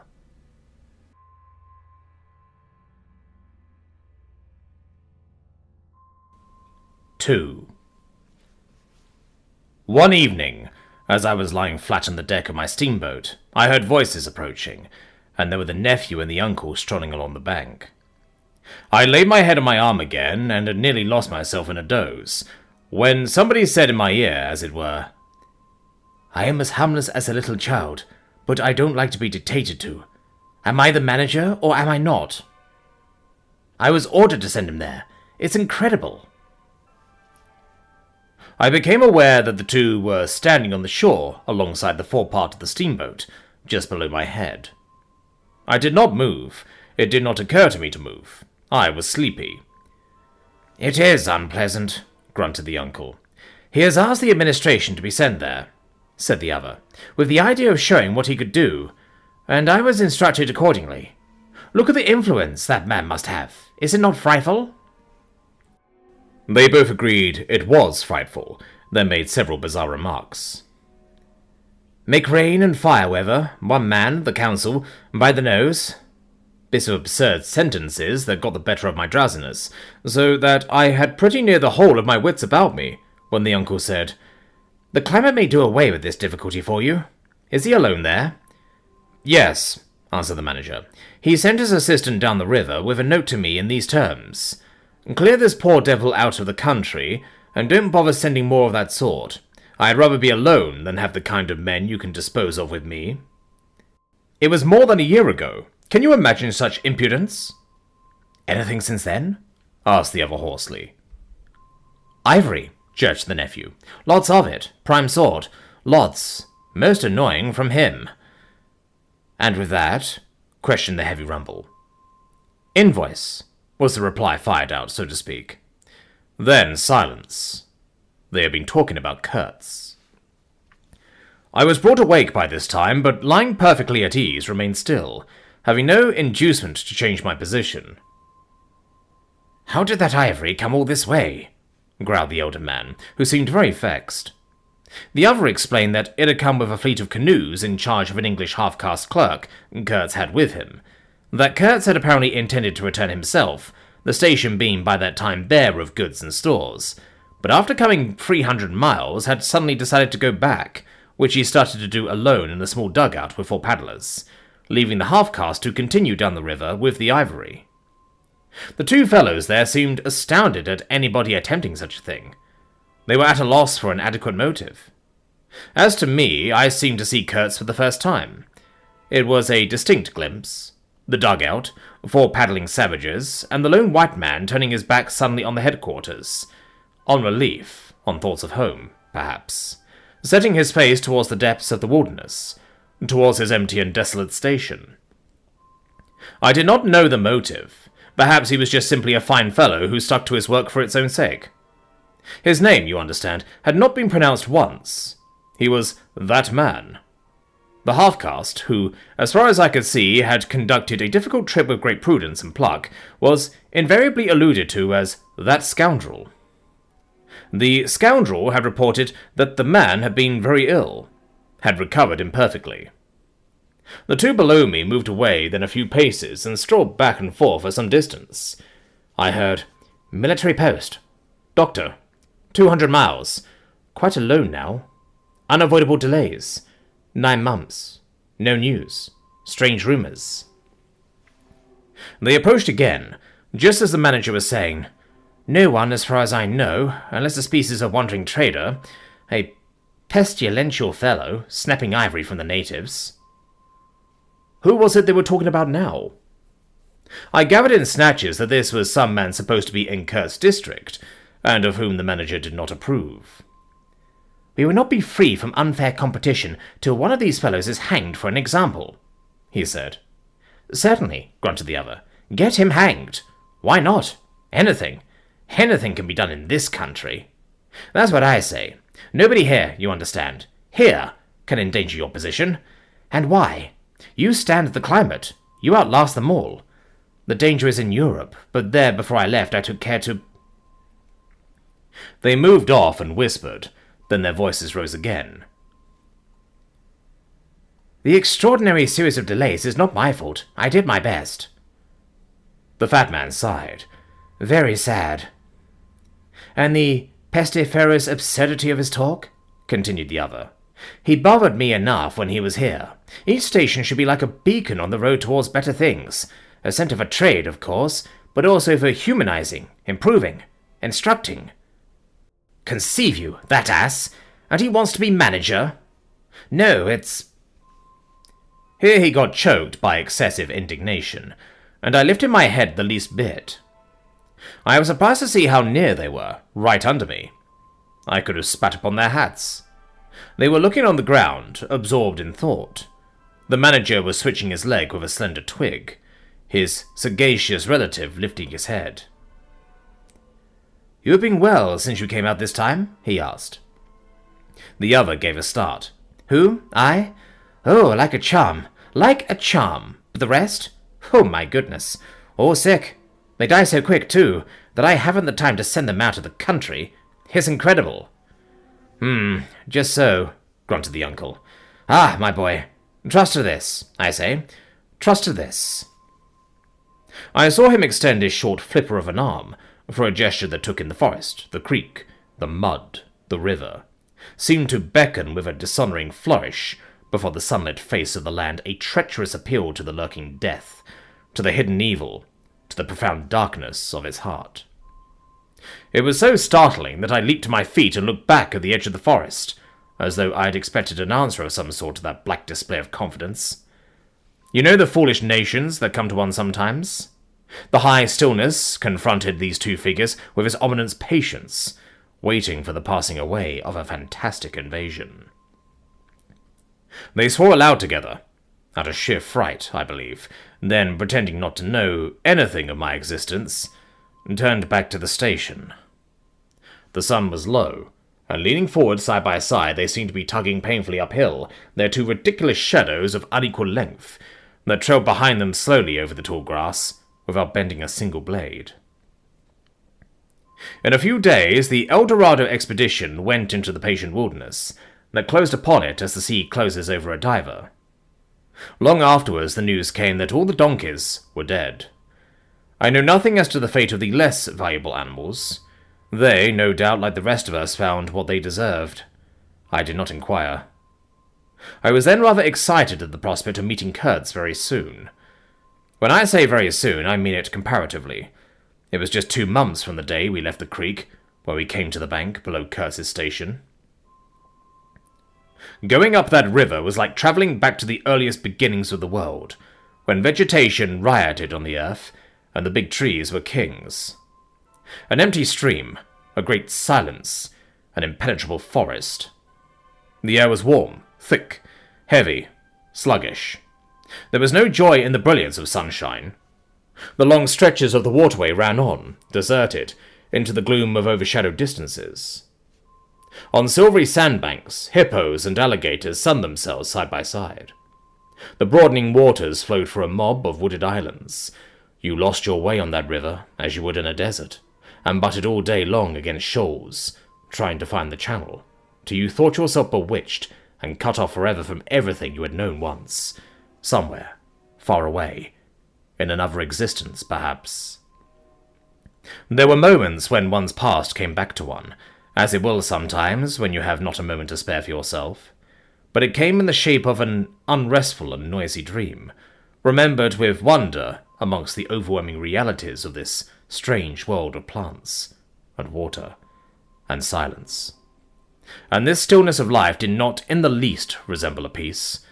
It was the stillness of an implacable force brooding over an inscrutable intention.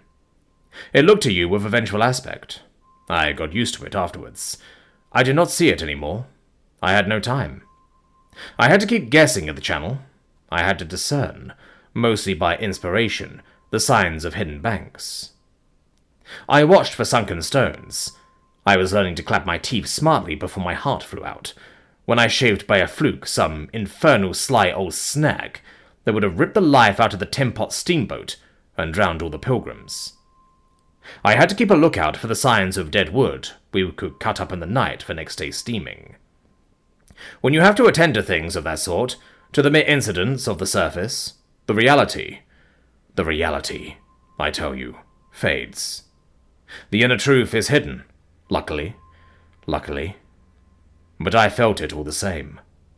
I felt often its mysterious stillness watching me at my monkey tricks, just as it watches you fellows performing on your respective tightropes for, what is it, half a crown a tumble? "Try to be civil, Marlowe," growled a voice, and I knew there was at least one listener awake besides myself. I beg your pardon. I forgot the heartache which makes up the rest of the price. And indeed, what does the price matter, if the trick be well done? You do your tricks very well. And I didn't too badly either, since I managed not to sink that steamboat on my first trip. It's a wonder to me yet. Imagine a blindfolded man set to drive a van over a bad road.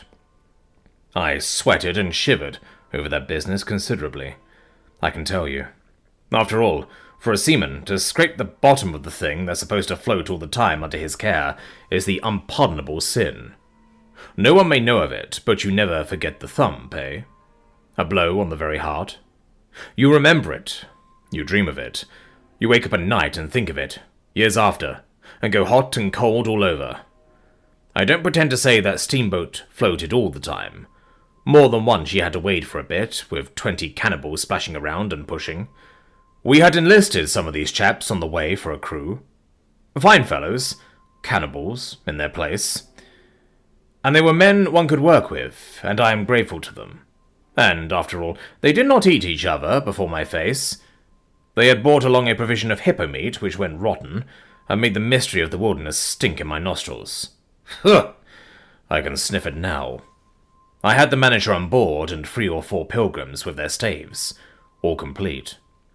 Sometimes we came upon a station close by the bank, clinging to the skirts of the unknown, and the white men rushing out of a tumble-down hovel, with great gestures of joy and surprise and welcome, seemed very strange, had the appearance of being held there captive by a spell.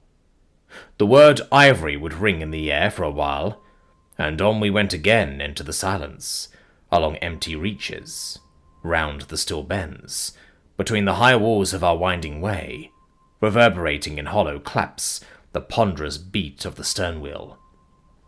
Trees, trees, millions of trees, massive, immense, running up high and at their foot, hugging the bank against the steam, crept the little begrimed steamboat, like a sluggish beetle crawling on the floor of a lofty portico. It made you feel very small, very lost, and yet it was not altogether depressing, that feeling. After all, if you were small, the grimy beetle crawled on, which was just what you wanted it to do. Where the pilgrims imagined it crawled to, I don't know.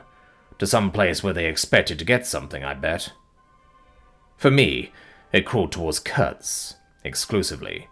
But when the steam pipe started leaking, we crawled very slow. The reaches opened before us and closed behind, as if the forest had stepped leisurely across the water to bar the way for our return. We penetrated deeper and deeper into the heart of darkness. It was very quiet there. At night, sometimes the roll of drums was behind the curtain of trees, would run up the river and remain sustained faintly, as if hovering in the air high over our heads, till the first break of day. Whether it meant war, peace, or prayer, we could not tell. The dawns were heralded by the descent of a chill stillness. The woodcutters slept. Their fires burned low. The snapping of a twig would make you start. We were wanderers on a prehistoric Earth, on an Earth that wore the aspect of an unknown planet. We could have fancied ourselves the first of men taking possession of an accursed inheritance, to be subdued at the cost of profound anguish and of excessive toil.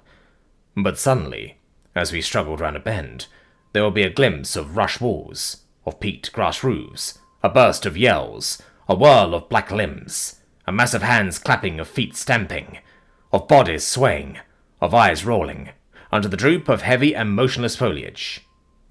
The steamer toiled away slowly, on the edge of a black and incomprehensible frenzy. The prehistoric man was cursing us, praying to us, welcoming us. Who could tell? We were cut off from the comprehension of our surroundings. We glided past like phantoms, wondering and secretly appalled, as sane men would be before an enthusiastic outbreak in a madhouse. We could not understand because we were too far, and could not remember because we were travelling in the night of first ages, of those ages that are gone, leaving hardly a sign, and no memories. The earth seemed unearthly. We are accustomed to look upon the shackled form of a conquered monster, but there you could look at a thing monstrous and free. It was unearthly, and the men were... no, they were not inhuman. Well, that was the worst of it. This suspicion of their not being inhuman. It would come slowly to one. They howled and leaped and spun and made horrid faces, but what thrilled you was just the thought of their humanity, like yours, the thought of your remote kinship with this wild and passionate uproar. Ugly. Yes, it was ugly enough, but if you were man enough, you would admit to yourself that there was in you just the faintest trace of a response to the terrible frankness of that noise, a dim suspicion of there being a meaning in it which you so remote from the night of first ages, could comprehend. And why not? The mind of man is capable of anything, because everything is in it, all the past as well as all the future. What was there, after all? Joy, fear, sorrow, devotion, valor, rage, who can tell? But truth stripped of its cloak of time, let the fool gape and shudder. The man knows, and can look on without a wink, but he must at least be as much of a man as these on the shore. He must meet that truth with his own true stuff, with his own inborn strength. Principles won't do. Acquisitions, clothes, petty rags, rags that would fly off at the first good shake. No, you want a deliberate belief. An appeal to me in this fiendish row. Is there? Very well. I hear, I admit, but I have a voice too, and for good or evil, mine is the speech that cannot be silenced. Of course, a fool, what with sheer fright and fine sentiments, is always safe. Who's that grunting? You wonder I didn't go ashore for a howl and a dance? Well, no, I didn't. Fine sentiments, you say? Fine sentiments be hanged. I had no time. I had to mess about with white lead and strips of woolen blanket, helping to put bandages on those leaky steam pipes. I tell you. I had to watch the steering, and circumvent those snags, and get the tin pot along by hook or by crook. There was surface truth enough in these things to save a wiser man, and between whiles I had to look after the savage who was fireman. He was an improved specimen. He could fire up a vertical boiler. He was there below me, and, upon my word, to look at him was as edifying as seeing a dog in a parody of breeches and a feather hat, walking on his hind legs. A few months of training had done for that really fine chap. He squinted at the steam gorge and at the water gorge with an evident effort of intrepidity. And he had filed teeth too, the poor devil, and the wool of his pate shaved into queer patterns, and 3 ornamental scars on each of his cheeks. He ought to have been clapping his hands and stamping his feet on the bank, instead of which he was hard at work, a frail to strange witchcraft, full of improving knowledge. He was useful because he had been instructed, and what he knew was this.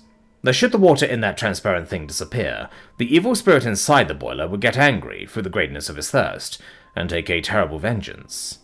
So he sweated and fired up and watched the glass fearfully, with an impromptu charm, made of rags, tied to his arm, and a piece of polished bone as big as a watch, stuck flatways through his lower lip, while the wooded bank slipped past us slowly. The short noise was left behind, the interminable miles of silence, and we crept on, towards Kurtz. But the snags were thick, the water was treacherous and shallow, the boiler seemed indeed to have a sulky devil in it, and thus neither that fireman nor I had any time to peer into our creepy thoughts. Some 50 miles below the inner station, we came upon a hut of reeds, an inclined and melancholy pole, with the unrecognizable tatters of what had been a flag of some sort flying from it, and a neatly stacked woodpile. This was unexpected. We came to the bank, and on the stack of firewood found a flat piece of board with some faded pencil writing on it. When deciphered, it said, "Wood for you. Hurry up. Approach cautiously." There was a signature, but it was illegible. Not Kurtz, a much longer word. Hurry up. Where? Up the river? Approach cautiously. We had not done so, but the warning could not have been meant for the place where it could be only found after approach. Something was wrong above, but what, and how much? That was the question. We commented adversely upon the imbecility of that telegraphic style. The bush around said nothing, and would not let us look very far either. A torn curtain of red twill hung in the doorway of the hut, and flapped sadly in our faces. The dwelling was dismantled, but we could see a white man had lived there not very long ago. There remained a rude table, a plank on 2 posts, a heap of rubbish reposed in a dark corner, and by the door I picked up a book. It had lost its covers, and the pages had been thumbed into a state of extremely dirty softness, but the back had been lovingly stitched afresh with white cotton thread, which looked clean yet. It was an extraordinary find. Its title was An Inquiry into Some Points of Seamanship by a man Towser. Towson, some such name, master in His Majesty's Navy. The matter looked dreary reading enough, with illustrative diagrams and repulsive tables of figures, and the copy was 60 years old. I handled this amazing antiquity with the greatest possible tenderness, lest it should dissolve in my hands. Within, Towson, or Towser, was inquiring earnestly into the breaking strain of ship's chains and tackle, and other such matters. Not a very enthralling book, but at the first glance you could see there a singleness of intention, an honest concern for the right way of going to work, which made these humble pages, thought out so many years ago, luminous with another than a professional light. The simple old sailor, with his talk of chains and purchases, made me forget the jungle and the pilgrims in a delicious sensation of having come upon something unmistakably real. Such a book being there was wonderful enough, but still more astounding were the notes penciled in the margin, and plainly referring to the text. I couldn't believe my eyes. They were in cipher. Yes, it looked like a cipher. Fancy a man lugging with him a book of that description into this nowhere, and studying it, and making notes, in cipher at that. It was an extravagant mystery. I had been dimly aware for some time of a worrying noise, and when I lifted my eyes I saw the woodpile was gone, and the manager, aided by all the pilgrims, was shouting at me from the riverside. I slipped the book into my pocket. I assure you to leave off reading was like tearing myself away from the shelter of an old and solid friendship. I started the lame engine ahead. "It must be this miserable trader, this intruder," exclaimed the manager, looking back malevolently at the place we had left. "He must be English," I said. "It will not save him from getting into trouble if he is not careful," muttered the manager darkly. I observed with assumed innocence that no man was safe from trouble in this world. The current was more rapid now. The steamer seemed at her last gasp. The stern wheel flopped languidly, and I caught myself listening on tiptoe for the next beat of the boat, for in sober truth I expected the wretched thing to give up every moment. It was like watching the last flickers of a life, but still we crawled. Sometimes I would pick out a tree a little way ahead, to measure our progress towards Kurtz by, but I lost it, invariably, before we got abreast. To keep the eye so long on one thing was too much for human patience. The manager displayed a beautiful resignation. I fretted and fumed, and took to arguing with myself whether or no I would talk openly with Kurtz, but before I could come to any conclusion, it occurred to me that my speech, or my silence, indeed any action of mine, would be a mere futility. What did it matter what anyone knew or ignored? What did it matter? Who was the manager? One gets sometimes such a flash of insight. The essentials of this affair lay deep under the surface, beyond my reach, and beyond my power of meddling. Towards the evening of the second day, we judged ourselves about 8 miles from Kurtz's station. I wanted to push on, but the manager looked grave, and told me the navigation up there was so dangerous that it would be advisable, the sun being very low already, to wait where we were till next morning. Moreover, he pointed out that if the warning to approach cautiously were to be followed, we must approach in daylight, not at dusk or in the dark. This was sensible enough. 8 miles meant nearly 3 hours steaming for us, and I could see suspicious ripples at the upper end of the reach. Nevertheless, I was annoyed beyond expression at the delay, and most unreasonably, too, since one night more could not matter much after so many months. As we had plenty of wood, and caution was the word, I brought up in the middle of the stream. The reach was narrow, straight, with high sides like a railway cutting. The dusk came gliding into it long before the sun had set. The current ran smooth and swift, but a dumb immobility sat on the banks. The living trees, lashed together by the creepers and every living bush of the undergrowth, might have been changed into stone, even to the slenderest twig, to the lightest leaf. It was not sleep. It seemed unnatural, like a state of trance. Not the faintest sound of any kind could be heard. You looked on amazed, and began to suspect yourself of being deaf.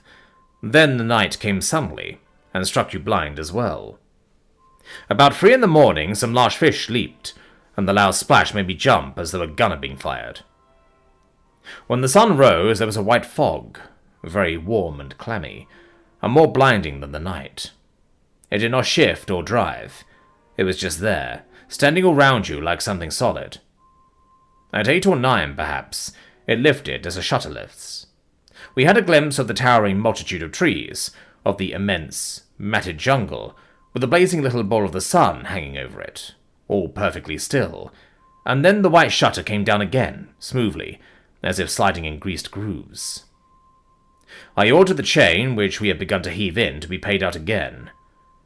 Before it stopped running with a muffled rattle, a cry, A very loud cry, as of infinite desolation, soared slowly in the opaque air. It ceased. A complaining clamour, modulated in savage discords, filled our ears. The sheer unexpectedness of it made my hair stir under my cap. I don't know how it struck the others. To me it seemed as though the mist itself had screamed, so suddenly, and apparently from all sides at once, did this tumultuous and mournful uproar arise. It culminated in a hurried outbreak of almost intolerably excessive shrieking, which stopped short, leaving us stiffened in a variety of silly attitudes, and obstinately listening to the nearly as appalling and excessive silence. "Good God! What is the meaning?"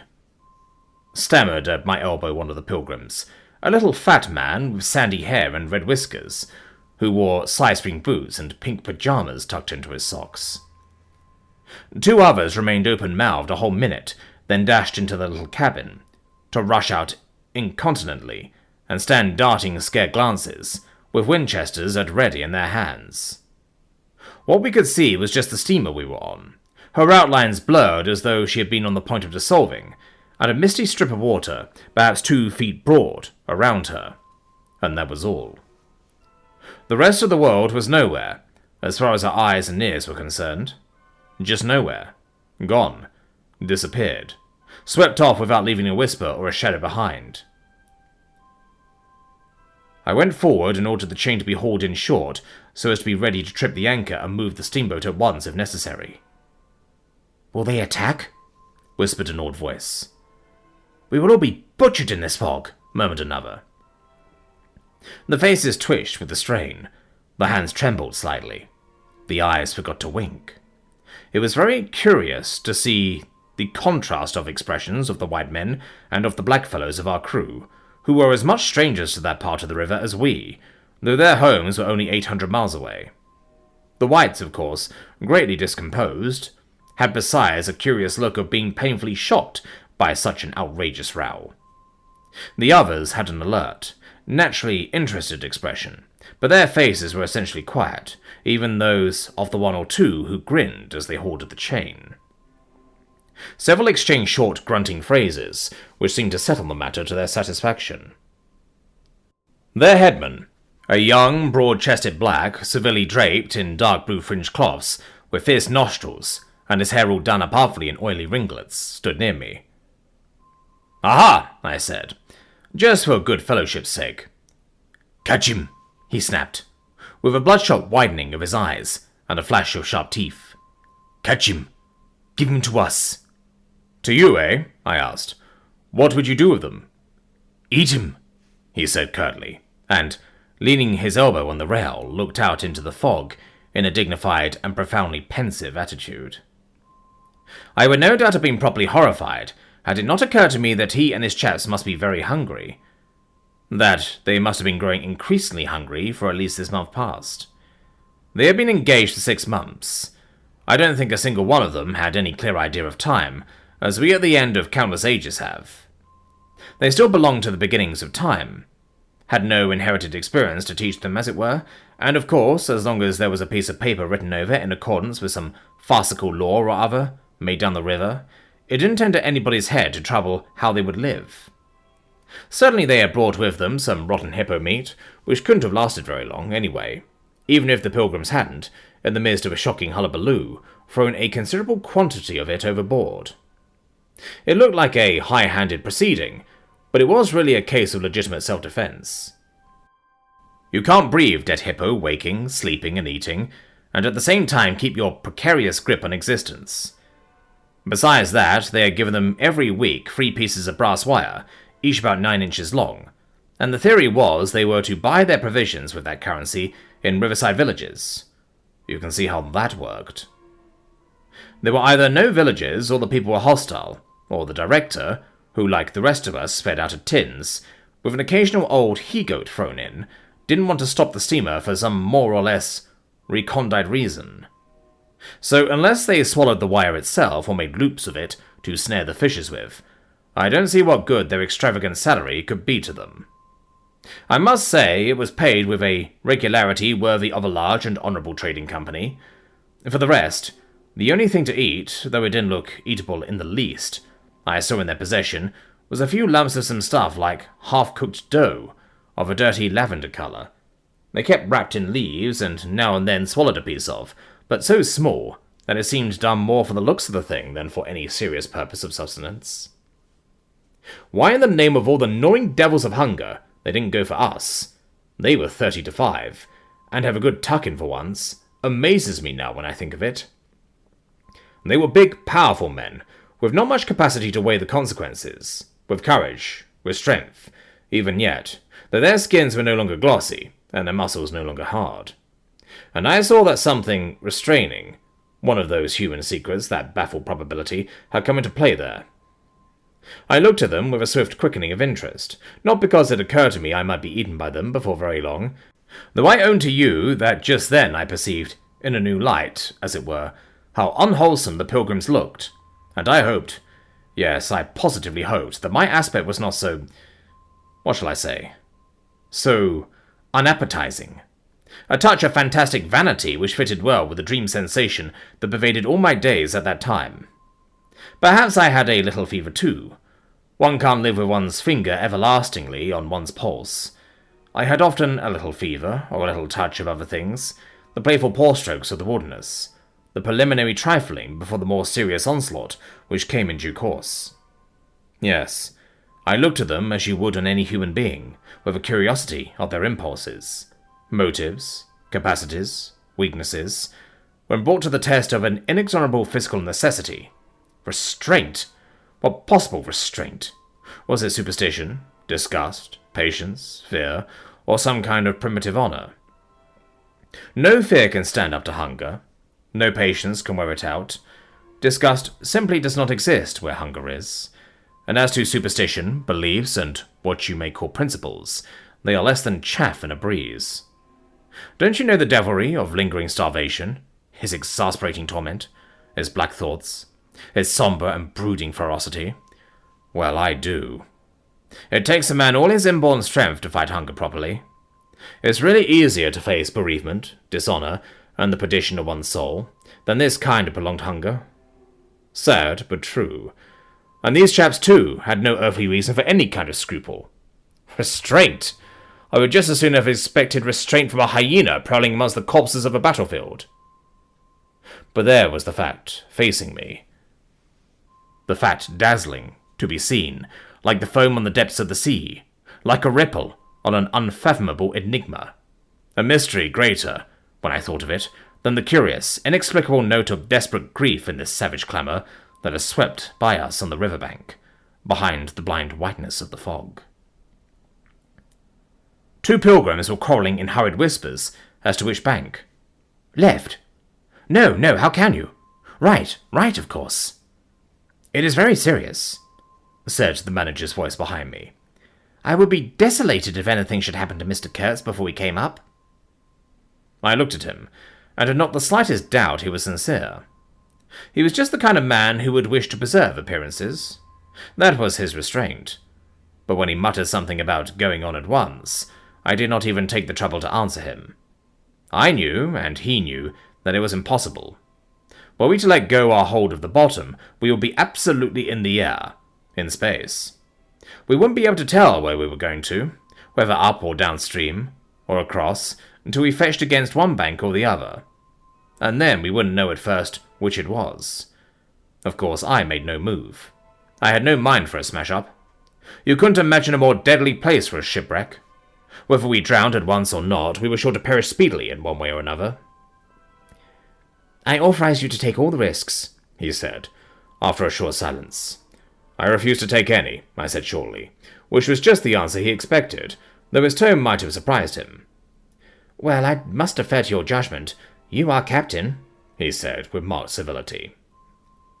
I turned my shoulder to him in sign of my appreciation, and looked into the fog. How long would it last? I was the most hopeless lookout. The approach to this Kurtz, grubbing for ivory in the wretched bush, was beset by as many dangers as though he had been an enchanted princess sleeping in a fabulous castle. Will they attack, do you think? Asked the manager, in a confidential tone. I did not think they would attack for several obvious reasons. The thick fog was one. If they left the bank in their canoes, they would get lost in it, as we would be if we attempted to move. Still, I had also judged the jungle of both banks quite impenetrable, and yet eyes were in it. Eyes that had seen us. The riverside bushes were certainly very thick, but the undergrowth behind was evidently penetrable. However, during the short lift I had seen no canoes anywhere in the reach, certainly not abreast of the steamer. But what made the idea of attack inconceivable to me was the nature of the noise, of the cries we had heard. They had not the fierce character boding immediate hostile intention.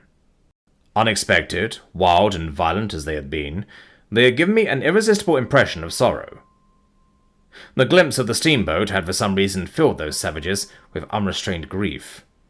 The danger, if any, I expounded, was from our proximity to a great human passion let loose. Even extreme grief may ultimately vent itself in violence, but more generally takes the form of apathy. You should have seen the pilgrims stare. They had no heart to grin, or even to revile me, but I believe they thought me gone mad. With fright, maybe. I delivered a regular lecture. My dear boys, it was no good bothering. Keep a lookout? Well, you may guess I watched the fog for the signs of lifting as a cat watches a mouse. But for anything else, our eyes were of no more use to us than if we had been buried miles deep in a heap of cotton wool. It felt like it, too. Choking, warm, stifling. Besides, all I said, though it sounded extravagant, was absolutely true to fact. What we afterwards alluded to as an attack was really an attempt at repulse. The action was very far from being aggressive. It was not even defensive, in the usual sense. It was undertaken under the stress of desperation, and in its essence was purely protective. It developed itself, I should say, 2 hours after the fog lifted, and its commencement was at a spot, roughly speaking, about 1.5 miles below Kurt's station. We had just floundered and flopped round a bend, when I saw an islet, a mere grumpy hummock of bright green in the middle of the stream. It was the only thing of the kind, but as we opened the reach more, I perceived it was the head of a long sandbank, or rather of a chain of shallow patches stretching down the middle of the river. They were discoloured, just awash, and the whole lot was seen just under the water, exactly as a man's backbone is seen running down the middle of his back under the skin. Now, as far as I did see, I could go to the right or to the left of this. I didn't know either channel, of course. The banks looked pretty well alike. The depth appeared the same, but as I had been informed the station was on the west side, I naturally headed for the western passage. No sooner had we fairly entered it, than I became aware it was much narrower than I had supposed. To the left of us there was the long uninterrupted shoal, and to the right a high steep bank, heavily overgrown with bushes. Above the bush the trees stood in serried ranks. The twigs overhung the current thickly, and from distance to distance a large limb of some tree projected rigidly over the stream. It was then well on in the afternoon, the face of the forest was gloomy, and a broad strip of shadow had already fallen on the water. In this shadow we steamed up, very slowly, as you may imagine. I sheered her well inshore, the water being deepest near the bank, as the sounding pole informed me. One of my hungry and forbearing friends was sounding in the bows just below me. This steamboat was exactly like a decked scow. On the deck there were 2 little teakwood houses with doors and windows. The boiler was in the fore-end and the machinery right astern. Over the whole there was a light roof, supported on stanchions. The funnel projected through that roof, and in front of the funnel a small cabin, built of light planks, served for a pilot house. It contained a couch, 2 camp stools, a loaded Martini Henry leaning in one corner, a tiny table, and the steering wheel. It had a wide door in front and a broad shutter at each side. All these were always thrown open, of course. I spent my days perched up there on the extreme fore-end of that roof, before the door. At night I slept, or tried to, on the couch. An athletic black belonging to some coast tribe, and educated by my poor predecessor, was the helmsman. He sported a pair of brass earrings, wore a blue cloth wrapper from the waist to the ankles, and thought all the world of himself. He was the most unstable kind of fool I had ever seen. He steered with no end of a swagger while you were by, but if he lost sight of you, he became instantly the prey of an abject funk, I would let that cripple of a steamboat get the upper hand of him in a minute. I was looking down at the sounding pole, and feeling much annoyed to see at each try a little more of it stick out of that river, when I saw my poleman give up on the business suddenly, and stretch himself flat on the deck, without even taking the trouble to haul his pole in. He kept holding it, though, and it trailed in the water. At the same time, the fireman, whom I could also see below me, sat down abruptly before his furnace and ducked his head. I was amazed. Then I had to look at the river mighty quick, because there was a snag in the fairway. Sticks. Little sticks were flying about. Thick. They were whizzing before my nose, dropping below me, striking behind me against my pallet house. All this time the river, the shore, the woods were very quiet. Perfectly quiet. I could only hear the heavy splashing thump of the stern wheel and the patter of these things. We cleared the snag clumsily. Arrows! By Jove! We were being shot at! I stepped in quickly to close the shutter on the land side. That fool helmsman, his hands on the spokes, was lifting his knees high, stamping his feet, champing his mouth like a reined-in horse. Confound him! And we were staggering within 10 feet of the bank. I had to lean right out to swing the heavy shutter, and I saw a face amongst the leaves on the level with my own, looking at me very fierce and steady. And then suddenly, as though a veil had been removed from my eyes, I made out, deep in the tangled gloom, naked breasts, arms, legs, glaring eyes. The bush was swarming with human limbs in movement, glistening of bronze colour. The twigs shook, swayed, and rustled. The arrows flew out of them, and then the shutter came to. "Steer her straight," I said to the helmsman. He held his head rigid, face forward, but his eyes rolled. He kept on lifting and setting down his feet gently. His mouth foamed a little. "Keep quiet," I said in a fury. I might just as well have ordered a tree not to sway in the wind. I darted out. Below me there was a great scuffle of feet on the iron deck, confused exclamations. A voice screamed, "Can you turn back?" I caught sight of a V-shaped ripple on the water ahead. What? Another snag? A fusillade burst out under my feet. The pilgrims had opened with their Winchesters, and were simply squirting lead into that bush. A juice of a lot of smoke came up and drove slowly forward. I swore at it. Now I couldn't see the ripple or the snag either. I stood in the doorway, peering, and the arrows came in swarms. They might have been poisoned, but they looked as though they wouldn't kill a cat. The bush began to howl. Our woodcutters raised a warlike whoop. The report of a rifle just on my back deafened me. I glanced over my shoulder, and the pilot house was yet full of noise and smoke when I made a dash at the wheel. The fool Nick had dropped everything to throw the shutter open and let off that Martini Henry. He stood before the wide opening, glaring, and I yelled at him to come back, while I straightened the sudden twist out of that steamboat. There was no room to turn, even if I had wanted to. The snag was somewhere very near ahead in that confounded smoke. There was no time to lose, so I just crowded her into the bank, right into the bank, where I knew the water was deep. We tore slowly along the overhanging bushes in a whirl of broken twigs and flying leaves. The fusillade below stopped short, as I had foreseen it would when the squirts got empty. I threw my head back to a glinting whiz that traversed the pilot house, in at one shutter hole and out at the other. Looking past that mad helmsman, who was shaking the empty rifle and yelling at the shore, I saw vague forms of men running bent double, leaping, gliding, distinct, incomplete, evanescent. Something big appeared in the air before the shutter. The rifle went overboard, and the man stepped back swiftly, looked at me over his shoulder in an extraordinary, profound, familiar manner, and fell upon my feet. The side of his head hit the wheel twice, and the end of what appeared a long cane clattered round and knocked over a little camp stool. It looked as though after wrenching that thing from somebody ashore, he had lost his balance in the effort. The thin smoke had blown away. We were clear of the snag, and looking ahead, I could see that in another 100 yards or so, I would be free to sheer off, away from the bank, but my feet felt so very warm and wet that I had to look down. The man had rolled on his back and stared straight up at me. Both his hands clutched that cane.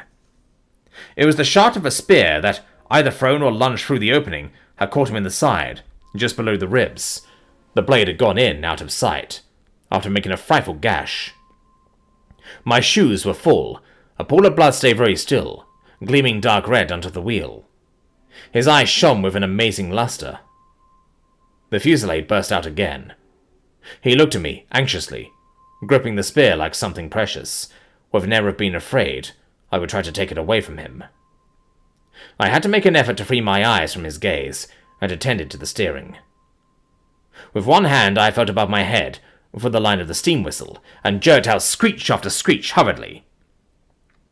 The tumult of angry and warlike yells was checked instantly, and then from the depths of the woods went out such a tremulous and prolonged wail of mournful fear and utter despair as may be imagined to follow the flight of the last hope from the earth. There was a great commotion in the bush. The shower of arrows stopped. The few dropping shots ran out sharply, then silence, in which the languid beat of the stern wheel came plainly to my ears. I put the helm hard a starboard at the moment when the pilgrim in pink pyjamas, very hot and agitated, appeared in the doorway. "The manager sends me," he began in an official tone, and stopped short. "Good God!" he said, glaring at the wounded man. We two whites stood over him, and his lustrous and inquiring glance enveloped us both. I declare it looked as though he would presently put to us some questions in an understandable language, but he died without uttering a sound, without moving a limb, without twitching a muscle. Only in the very last moment, as though in response to some sign we could not see, to some whisper we could not hear, he frowned heavily, and that frown gave to his black death mask an inconceivably somber, brooding, and menacing expression. The luster of inquiring glance faded swiftly into vacant glassiness. "Can you steer?" I asked the agent eagerly. He looked very dubious, but I made a grab at his arm, and he understood at once I meant him to steer whether or no. To tell you the truth, I was morbidly anxious to change my shoes and socks. "He is dead," murmured the fellow, immensely impressed. "No doubt about it," said I, tugging like mad at the shoelaces. "And by the way, I suppose Mr. Kurtz is dead as well by this time." For the moment, that was the dominant thought. There was a sense of extreme disappointment, as though I had found out I had been striving after something altogether without a substance. I couldn't have been more disgusted if I had travelled all this way for the sole purpose of talking with Mr. Kurtz. Talking with... I flung one shoe overboard, and became aware that that was exactly what I had been looking forward to. A talk with Kurtz. I made the strange discovery that I had never imagined him as doing, you know, but as discoursing. I didn't say to myself, "Now I will never see him," or "Now I will never shake him by the hand," but "Now I will never hear him." The man presented himself as a voice. Not, of course, that I did not connect him with some sort of action. Hadn't I been told in all the tons of jealousy and admiration that he had collected, bartered, swindled, or stolen more ivory than all the other agents together? That was not the point. The point was in his being a gifted creature, and that of all his gifts, the one that stood out preeminently, that carried with it a sense of real presence, was his ability to talk, his words, the gift of expression, the bewildering, the illuminating, the most exalted and the most contemptible, the pulsating stream of light, or the deceitful flow from the heart of an impenetrable darkness. The other shoe went flying onto the devil god of that river. I thought, "By Jove, it's all over. We are too late. He has vanished. The gift has vanished by means of some spear, arrow, or club. I will never hear that chap speak after all." And my sorrow had a startling extravagance of emotion, even such as I had noticed in the howling sorrow of these savages in the bush. I couldn't have felt more of lonely desolation somehow. Had I been robbed of a belief, or had missed my destiny in life? "Why do you sigh in this beastly way?" Somebody. "Absurd." Well, absurd. Good Lord. Mustn't a man ever... Here, give me some tobacco. There was a pause of profound stillness. Then a match flared, and Marlowe's lean face appeared, worn, hollow, with downward folds and dropped eyelids, with an aspect of concentrated attention, and as he took vigorous draws at his pipe, It seemed to retreat and advance out in the night in the regular flicker of tiny flame. The match went out. "Absurd!" he cried.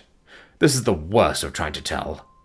Here you all are, each moored with 2 good addresses, like a hulk with 2 anchors. A butcher round one corner, a policeman round another. Excellent appetites, and temperature normal. You hear, normal, from year's end to year's end.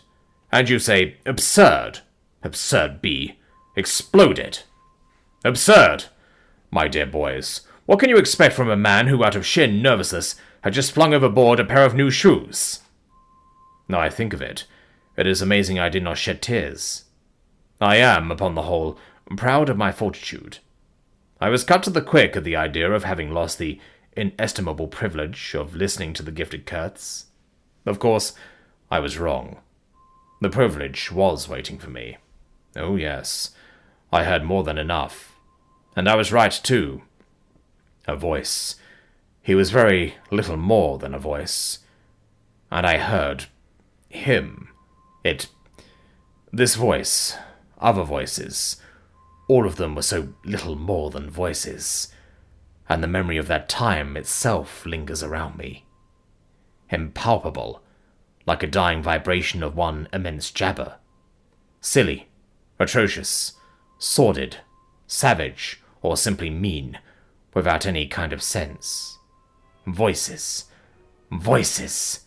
Even the girl herself, now. He was silent for a long time. I laid the ghost of his gifts, at last, with a lie, he began, suddenly. Girl. What? Did I mention a girl? Oh, she is out of it, completely. They, the women, I mean, are out of it, should be out of it. We must help them to stay in that beautiful world of their own, lest ours gets worse. Oh, she had to be out of it. You should have heard the disinterred body of Mr. Kurtz saying, "My intended." You would have perceived directly, then, how completely she was out of it. And the lofty frontal bone of Mr. Kurtz. They say the hair goes on growing sometimes, but this, specimen, was impressively bald. The wilderness had patted him on the head, and behold, it was like a ball, an ivory ball. It had caressed him, and lo, he had withered. It had taken him, loved him, embraced him, got into his veins, consumed his flesh, and sealed his soul to its own by the inconceivable ceremonies of some devilish initiation. He was its spoiled and pampered favourite. Ivory? I should think so. Heaps of it. Stacks of it. The old mud shanty was bursting with it. You would think there was not a single tusk left, either above or below the ground in the whole country. Mostly fossil, the manager had remarked, disparagingly. It was no more fossil than I am. But they call it fossil when it is dug up. It appears these do bury the tusks sometimes. But evidently they couldn't bury this parcel deep enough to save the gifted Mr. Kurtz from his fate. We filled the steamboat with it, and had to pile a lot on the deck. Thus he could see and enjoy as long as he could see, because the appreciation of this favour had remained with him to the last. You should have heard him say, "My ivory." Oh yes, I heard him. "My intended, my ivory, my station, my river, my—" Everything belonged to him. It made me hold my breath in expectation of hearing the wilderness burst into a prodigious peal of laughter that would shake the fixed stars in their places. Everything belonged to him, but that was a trifle. The thing was to know what he belonged to, how many powers of darkness claimed him for their own. That was the reflection that made you creepy all over. It was impossible. It was not good for one either, trying to imagine. He had taken a high seat amongst the devils of the land. I mean literally. You can't understand. How could you? With solid pavement under your feet, surrounded by kind neighbours ready to cheer you, or to fall on you, stepping delicately between the butcher and the policeman, in the holy terror of scandal and gallows and lunatic asylums. How can you imagine what particular region of the first ages a man's untrammelled feet may take him into, by way of solitude? Utter solitude, without a policeman. By the way of silence. Utter silence, where no warning voice of a kind neighbor can be heard whispering of public opinion. These little things make all the great difference. When they are gone, you must fall back upon your own innate strength, upon your own capacity for faithfulness. Of course, you may be too much of a fool to go wrong, too dull even to know you are being assaulted by the powers of darkness. I take it, no fool ever made a bargain for his soul with the devil. The fool is too much of a fool, or the devil too much of a devil. I don't know which. Or you may be such a thunderingly exalted creature as to be altogether deaf and blind to anything but heavenly sights and sounds. Then the earth for you is only a standing place, and whether to be like this is your loss or your gain, I won't pretend to say. But most of us are neither one nor the other. The earth for us is a place to live in, where we must put up with sights, with sounds, with smells too, by Jove. Breathe dead hippo, so to speak, and not be contaminated. And there, don't you see, your strength comes in, the faith in your ability for the digging of unostentatious holes to bury the stuff in. Your lack of devotion, not to yourself, but to an obscure, back-breaking business. And that's difficult enough. Mind, I am not trying to excuse or even explain. I am trying to account to myself for Mr. Kurtz. For the shade of Mr. Kurtz. This initiated wraith from the back of nowhere honored me with its amazing confidence, before it vanished altogether. This was because it could speak English to me. The original Kurtz had been educated partly in England, and, as he was good enough to say himself, his sympathies were in the right place. His mother was half English, his father was half French. All Europe contributed to the making of Kurtz, and by I learned that, most appropriately, the International Society for the Suppression of Savage Customs had entrusted him with the making of a report for its future guidance. And he had written it too. I've seen it. I've read it. It was eloquent, vibrating with eloquence, but too high-strung, I think. 17 pages of close writing he had found time for. But this must have been before his, let us say, nerves went wrong, and caused him to preside at certain midnight dances, ending with unspeakable rites, which, as far as I reluctantly gathered from what I heard at various times, were offered up to him. Do you understand? To Mr. Kurtz himself. But it was a beautiful piece of writing.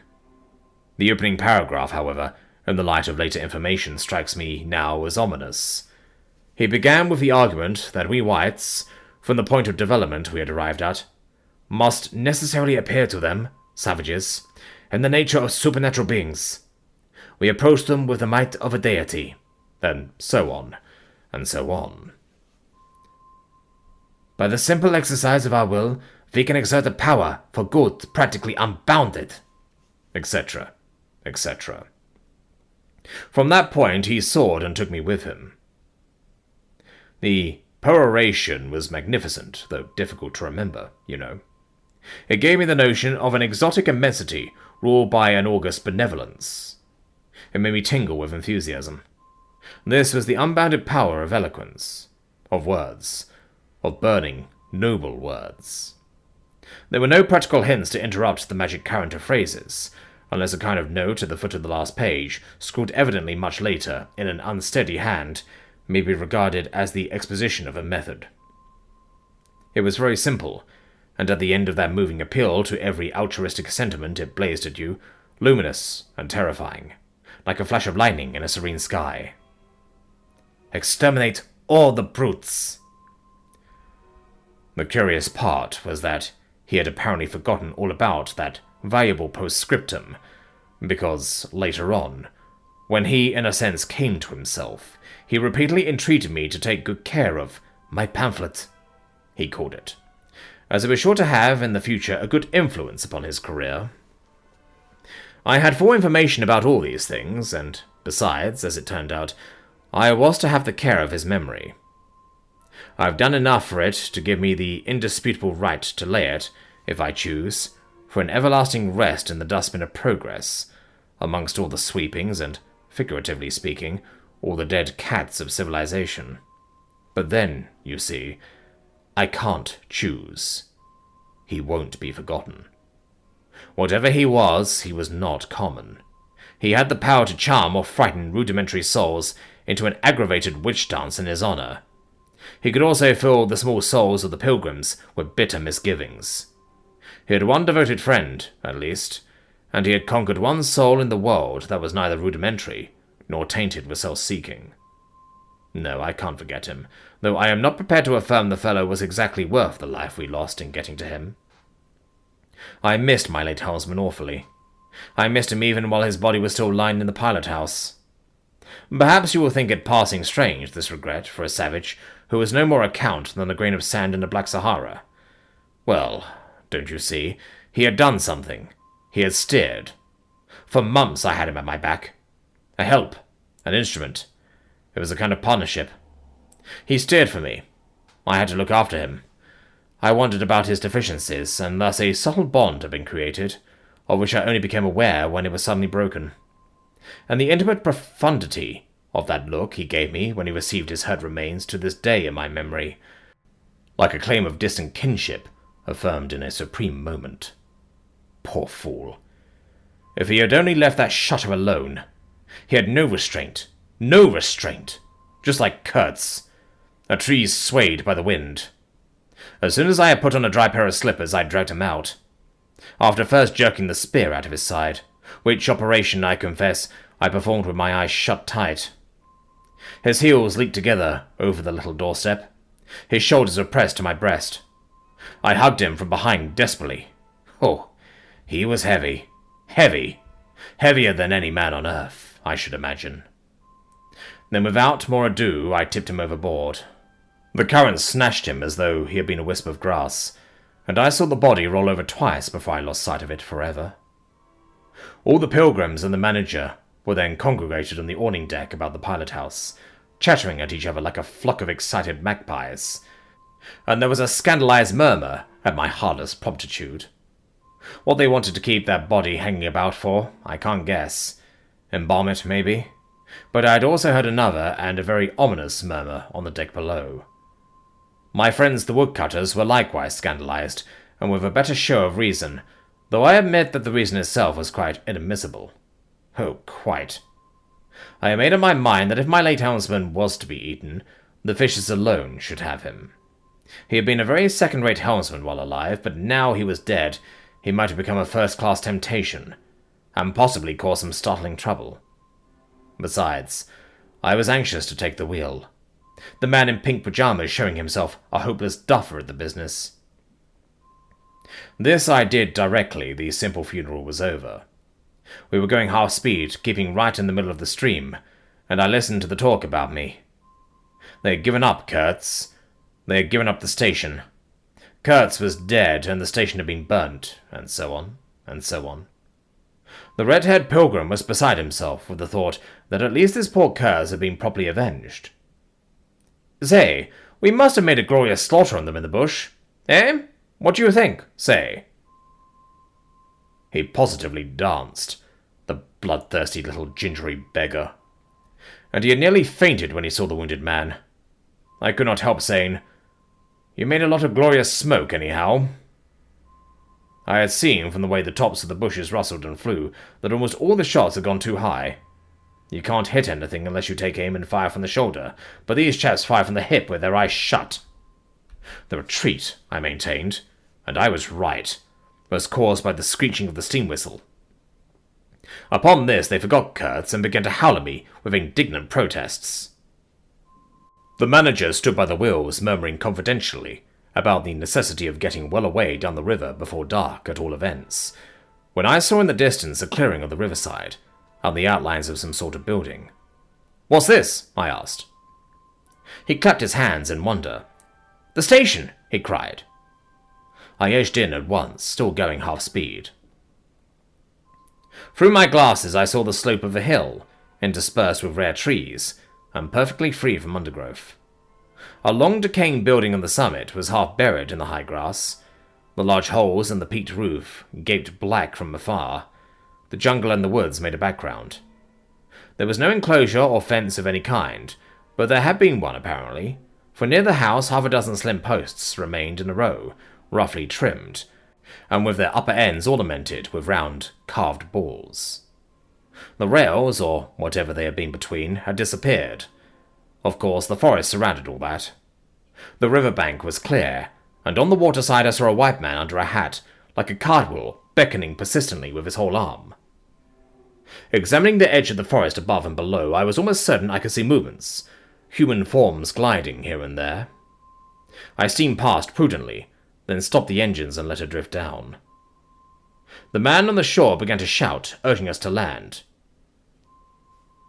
"We have been attacked!" screamed the manager. I know, it's all right," yelled back the other, as cheerful as you please. "Come along, it's all right. I am glad." His aspect reminded me of something I had seen, something funny I had seen somewhere. As I maneuvered to get alongside, I was asking myself, what does this fellow look like? Suddenly I got it. He looked like a harlequin. His clothes had been made of some stuff that was brown holland, probably, but it was covered with patches all over, with bright patches, blue, red, and yellow, patches on the back, patches on the front, patches on elbows, on knees, coloured binding around his jacket, scarlet edging at the bottom of his trousers, and the sunshine made him look extremely gay and wonderfully neat withal, because you could see how beautifully all this patching had been done. A beardless, boyish face, very fair, no features to speak of, nose peeling, little blue eyes, smiles and frowns chasing each other over that open countenance like sunshine and shadow on a windswept plain. "Look out, Captain!" he cried. "There's a snag lodged in here last night." "What? Another snag?" I confess I swore shamefully. I had nearly hauled my cripple to finish off that charming trip. The harlequin on the bank turned his little pug nose up to me. "You English?" he asked, all smiles. "Are you?" I shouted from the wheel. The smiles vanished, and he shook his head as if sorry for my disappointment. Then he brightened up. "Never mind," he cried encouragingly. "Are we in time?" I asked. "He is up there," he replied, with a toss of the head up the hill, and becoming gloomy all of a sudden. His face was like the autumn sky, overcast one moment and bright the next. When the manager, escorted by the pilgrims, all of them armed to the teeth, had gone to the house, this chap came on board. "I say, I don't like this. These natives are in the bush," I said. He assured me earnestly it was all right. "They are simple people," he added. "Well, I am glad you came. It took me all night to keep them off." "But you said it was all right," I cried. "Oh, they meant no harm," he said, and as I stared he corrected himself. "Not exactly." Then, vivaciously, "My faith, your pilot house wants a clean-up." And the next breath he advised me to keep enough steam on the boiler to blow the whistle, in case of any trouble. "One good screech will do more for you than all your rifles. They are simple people," he repeated. He rattled away at such a rate he quite overwhelmed me. He seemed to be trying to make up for lots of silence, and actually hinted, laughing, that such was the case. "Don't you talk with Mr. Kurtz," I said. "You don't talk with that man. You'll listen to him," he exclaimed with severe exultation. "But now—" He waved his arm, and in the twinkling of an eye was in the uttermost depths of despondency. In a moment he came up again with a jump, possessed himself of both my hands, shook them, continuously, while he gabbled. "Bravo, sailor. Honor. Pleasure. Delight. Introduce myself. Russian. Son of an archpriest. Government of Tambov. What? Tobacco? English tobacco. The excellent English tobacco. Now that's brotherly. Smoke? Where's a sailor that does not smoke?" The pipe soothed him, and gradually I made out he had run away from school, had gone to sea in a Russian ship, ran away again, served some time in English ships, was now reconciled with the archpriest. He made a point of that. "But when one is young, one must see things, gather experience, ideas, enlarge the mind." "Here," I interrupted. "You can never tell. Here I met Mr. Kurtz," he said, youthfully solemn and reproachful. I hold my tongue after that. It appears he had persuaded a Dutch trading house on the coast to fit him out with stores and goods, and had started for the interior with a light heart and no more idea of what would happen to him than a baby. He had been wandering about that river for nearly 2 years alone, cut off from everybody and everything. "I am not so young as I look. I am 25, he said. "At first, old Van Schulten would tell me to go to the devil," he narrated with keen enjoyment. "But I stuck to him, and talked, till at last he got afraid I would talk the hind legs of his favorite dog, so he gave me some cheap things and a few guns, and told me he hoped he would never see my face again. Good old Dutchman, Van Schulten. I have sent him one small lot of ivory a year ago, so that he can't call me a little thief when I get back. I hope he got it. And for the rest, I don't care. I had some wood stacked to you. That was my old house. Did you see?" I gave him Townsend's book. He made as though he would kiss me, but restrained himself. "The only book I had left, and I thought I had lost it," he said, looking at it ecstatically. "So many accidents happen to a man going about alone, you know. Canoes get upset sometimes, and sometimes you've got to clear out so quick when the people get angry." He thumbed the pages. "You made notes in Russian?" I asked. He nodded. "I thought they were written in cipher," I said. He laughed, then became serious. "I had lots of trouble to keep these people off," he said. "Did they want to kill you?" I asked. "Oh, no!" he cried, and checked himself. "Why did they attack us?" I pursued. He hesitated, then said, shamefacedly, "They don't want him to go." "Don't they?" I said curiously. He nodded a nod full of mystery and wisdom. "I tell you," he cried, "this man has enlarged my mind." He opened his arms wide, staring at me with his little blue eyes. They were perfectly round.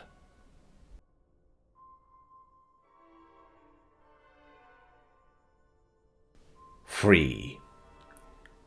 I looked at him, lost in astonishment. There he was before me, in motley, as though he had absconded from a troupe of mimes. Enthusiastic, fabulous. His very existence was improbable, inexplicable, and altogether bewildering. He was an insoluble problem. It was inconceivable how he had existed, how he had succeeded in getting so far, how he had managed to remain, why he did not instantly disappear. "I went a little farther," he said. "Then still a little farther, till I had gone so far that I don't know how I'll ever get back." "Never mind, plenty time. I can manage. You take Kurtz away, quick! Quick, I tell you!" The glamour of youth enveloped his party-coloured rags, his destitution, his loneliness, the essential desolation of his futile wanderings. For months, for years, his life hadn't been worth a day's purchase, and there he was, gallantly, thoughtlessly alive, to all appearances indestructible, solely by the virtue of his few years, and of his unreflecting audacity. I was seduced into something like admiration, like envy. Glamour urged him on. Glamour kept him unscathed. He surely wanted nothing from the wilderness but space to breathe in, and to push on through. His need was to exist, and to move onwards at the greatest possible risk, and with a maximum of privation. If the absolutely pure, uncalculating, unpractical spirit of adventure had ever ruled a human being, it ruled this bepatched youth. I almost envied him the possession of this modest and clear flame. It seemed to have consumed all thought of self so completely, that even while he was talking to you, you forgot that it was he, the man before your eyes, who had gone through these things. I did not envy him his devotion to Kurtz, though. He had not mediated over it. It came to him, and he accepted it with a sort of eager fatalism. I must say that to me it appeared about the most dangerous thing in every way he had come upon so far. They had come together unavoidably, like two ships becalmed near each other, and lay rubbing sides at last. I suppose Kurtz wanted an audience, because on a certain occasion, when encamped in the forest, they had talked all night, or more probably Kurtz had talked. "We talked of everything," he said, quite transported at the recollection. "I forgot there was such a thing as sleep. The night did not seem to last an hour. Everything. Everything. Of love, too. Ah, he taught you of love, I said, much amused. It isn't what you think, he cried, almost passionately. It was in general. He made me see things. Things. He threw his arms up. We were on deck at the time, and the headman of my woodcutters, lounging nearby, turned upon him his heavy and glittering eyes. I looked around, and I don't know why, but I assure you that never before did this land, this river, this jungle, the very arch of this blazing sky, appear to me so hopeless and so dark, so impenetrable to human thought, so pitiless to human weakness. And ever since you have been with him, of course, I said. On the contrary, it appears their intercourse had been very much broken by various causes. He had, as he informed me proudly, managed to nurse Kurtz through 2 illnesses. He alluded to it as you would to some risky feat, but as a rule Kurtz wandered alone, far into the depths of the forest. Very often coming to this station, I had to wait days and days before he would turn up, he said. Ah, it was worth waiting for. Sometimes. What was he doing? Exploring or what? I asked. Oh yes, of course.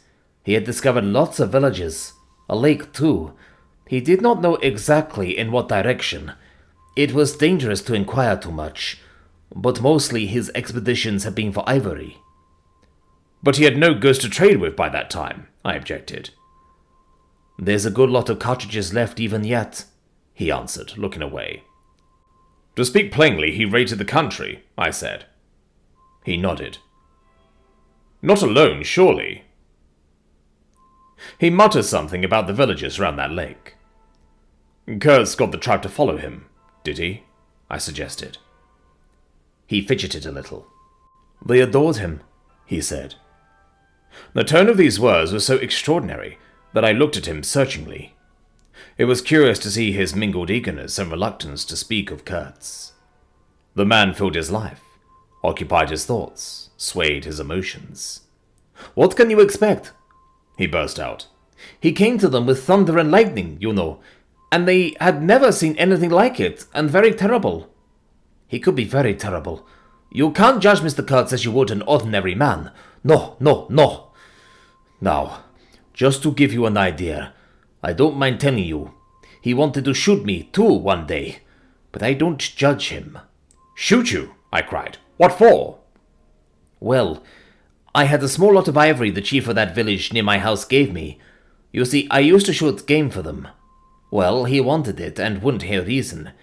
He declared he would shoot me unless I gave him the ivory and then cleared out of the country because he could do so, and had a fancy for it, and there was nothing on earth to prevent him killing whom he jolly well pleased. And it was true, too. I gave him the ivory. What did I care? But I didn't clear out. No, I couldn't leave him. I had to be careful, of course, until we got friendly again for a time. He had his second illness then. Afterwards I had to keep out of the way, but I didn't mind. He was living for the most part in those villages on the lake. When he came down to the river, sometimes he would take to me, and sometimes it was much better for me to be careful. This man suffered too much. He hated all this, and somehow he couldn't get away. When I had a chance, I begged him to try and leave while there was time. I offered to go back with him, and he would say yes, and then he would remain. Go off on another ivory hunt, disappear for weeks, forget himself amongst these people. Forget himself, you know. Why, he's mad, I said. He protested indignantly. Mr. Kurtz couldn't be mad. If I had heard him talk only 2 days ago, I wouldn't dare hint at such a thing. I had taken up my binoculars while we talked, and was looking at the shore, sweeping the limit of the forest at each side and at the back of the house. The consciousness of there being people in that bush, so silent, so quiet, as silent and quiet as the ruined house on the hill, made me uneasy. There was no sign on the face of nature of this amazing tale that was not so much told as suggested to me in desolate exclamations, completed by shrugs in interrupted phrases, in hints ending in deep sighs. The words were unmoved like a mask, heavy, like the closed door of a prison.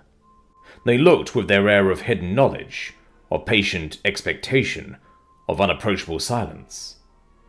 The Russian was explaining to me that it was only lately that Mr. Kurtz had come down to the river, bringing along with him all the fighting men of that lake tribe. He had been absent for several months, getting himself adored, I suppose, and had come down unexpectedly with the intention to all appearance of making a raid either across the river or downstream. Evidently, the appetite for more ivory had got the better of the, what shall I say, less material aspirations. However, he had got much worse suddenly. "I heard he was lying helpless, and so I came up. Took my chance," said the Russian. "Oh, he is bad. Very bad." I directed my glass to the house. There were no signs of life, but there was the ruined roof, the long mud wall peeping above the grass, with 3 little square window holes, no 2 of the same size. All this brought within reach of my hand, as it were. And then I made a brusque movement, and one of the remaining posts of that vanished fence leaped up in the field of my glass. You remember I told you I had been struck at the distance by certain attempts at ornamentation, rather remarkable in the ruinous aspect of the place. Now I had suddenly a nearer view, and its first result was to make me throw my head back as if before a blow. Then I went carefully from post to post with my glass, and I saw my mistake. These round knobs were not ornamental, but symbolic. They were expressive and puzzling, striking and disturbing. Food for thought and also for vultures, if there had been any looking down from the sky. But at all events for such ants as were industrious enough to ascend the pole. They would have been even more impressive, those heads on the stakes, if their faces had not been turned to the house. Only one, the first, I had made out, was facing my way. I was not so shocked as you may think. The start back I had given was really nothing but a movement of surprise. I had expected to see a knob of wood there, you know. I returned deliberately to the first I had seen, and there it was. Black, dried, sunken, with closed eyelids.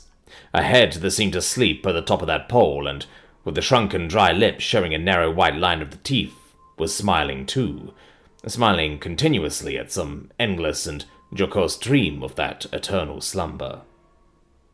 I am not disclosing any trade secrets. In fact, the manager said afterwards that Mr. Kurtz's methods had ruined the district. I have no opinion on that point, but I want you clearly to understand that there was nothing exactly profitable in these heads being there. They only showed that Mr. Kurtz lacked restraint in the gratification of his various lusts, that there was something wanting in him, some small matter which, when the pressing need arose, could not be found under his magnificent eloquence. Whether he knew of this deficiency himself, I can't say. I think the knowledge came to him at last, only at the very last. But the wilderness had found him out early, and had taken on him a terrible vengeance for the fantastic invasion. I think it had whispered to him things about himself which he did not know, things of which he had no conception until he took counsel with this great solitude, and the whisper had proved irresistibly fascinating. It echoed loudly within him because he was hollow at the core. I put down the glass, and the head that had appeared near enough to be spoken to seemed at once to have leaped away from me into inaccessible distance.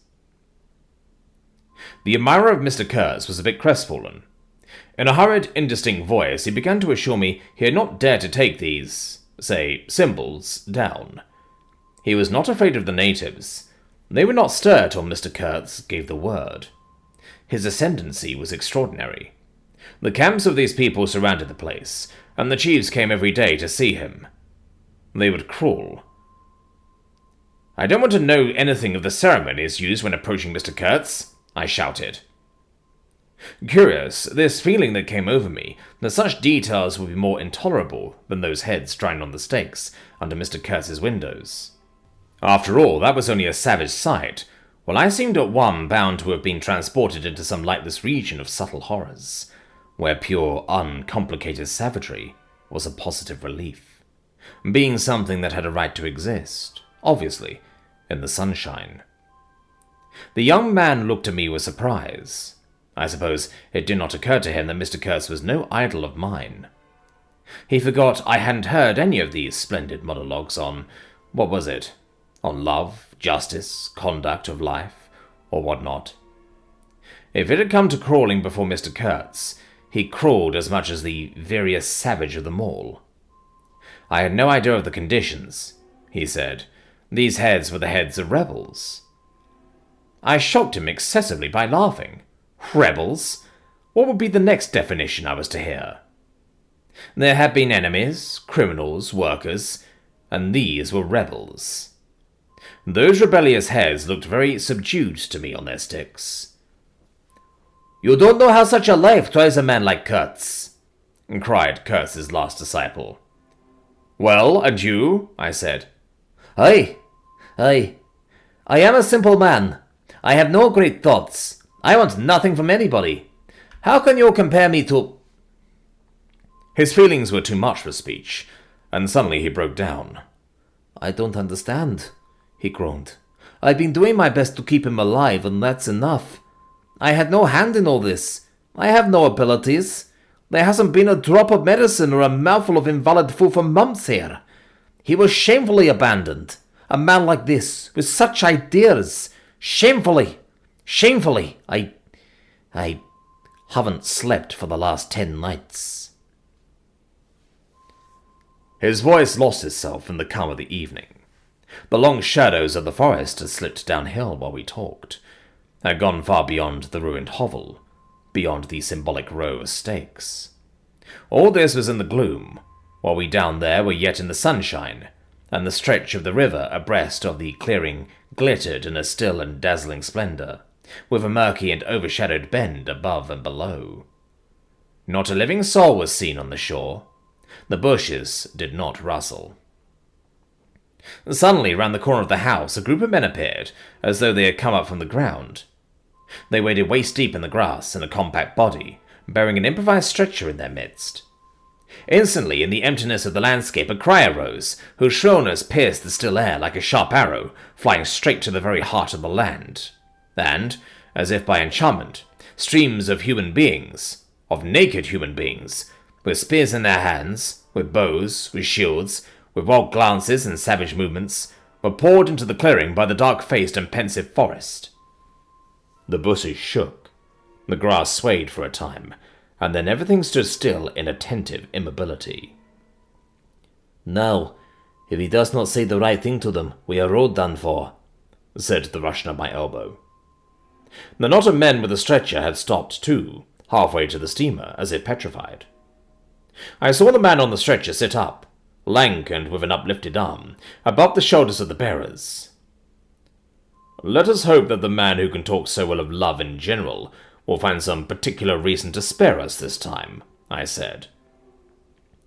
I resented bitterly the absurd danger of our situation, as if to be at the mercy of that atrocious phantom had been a dishonouring necessity. I could not hear a sound, but through my glasses I saw the thin arm extended commandingly, the lower jaw moving, the eyes of that apparition shining darkly far into its bony head, that nodded with grotesque jerks. Kurtz.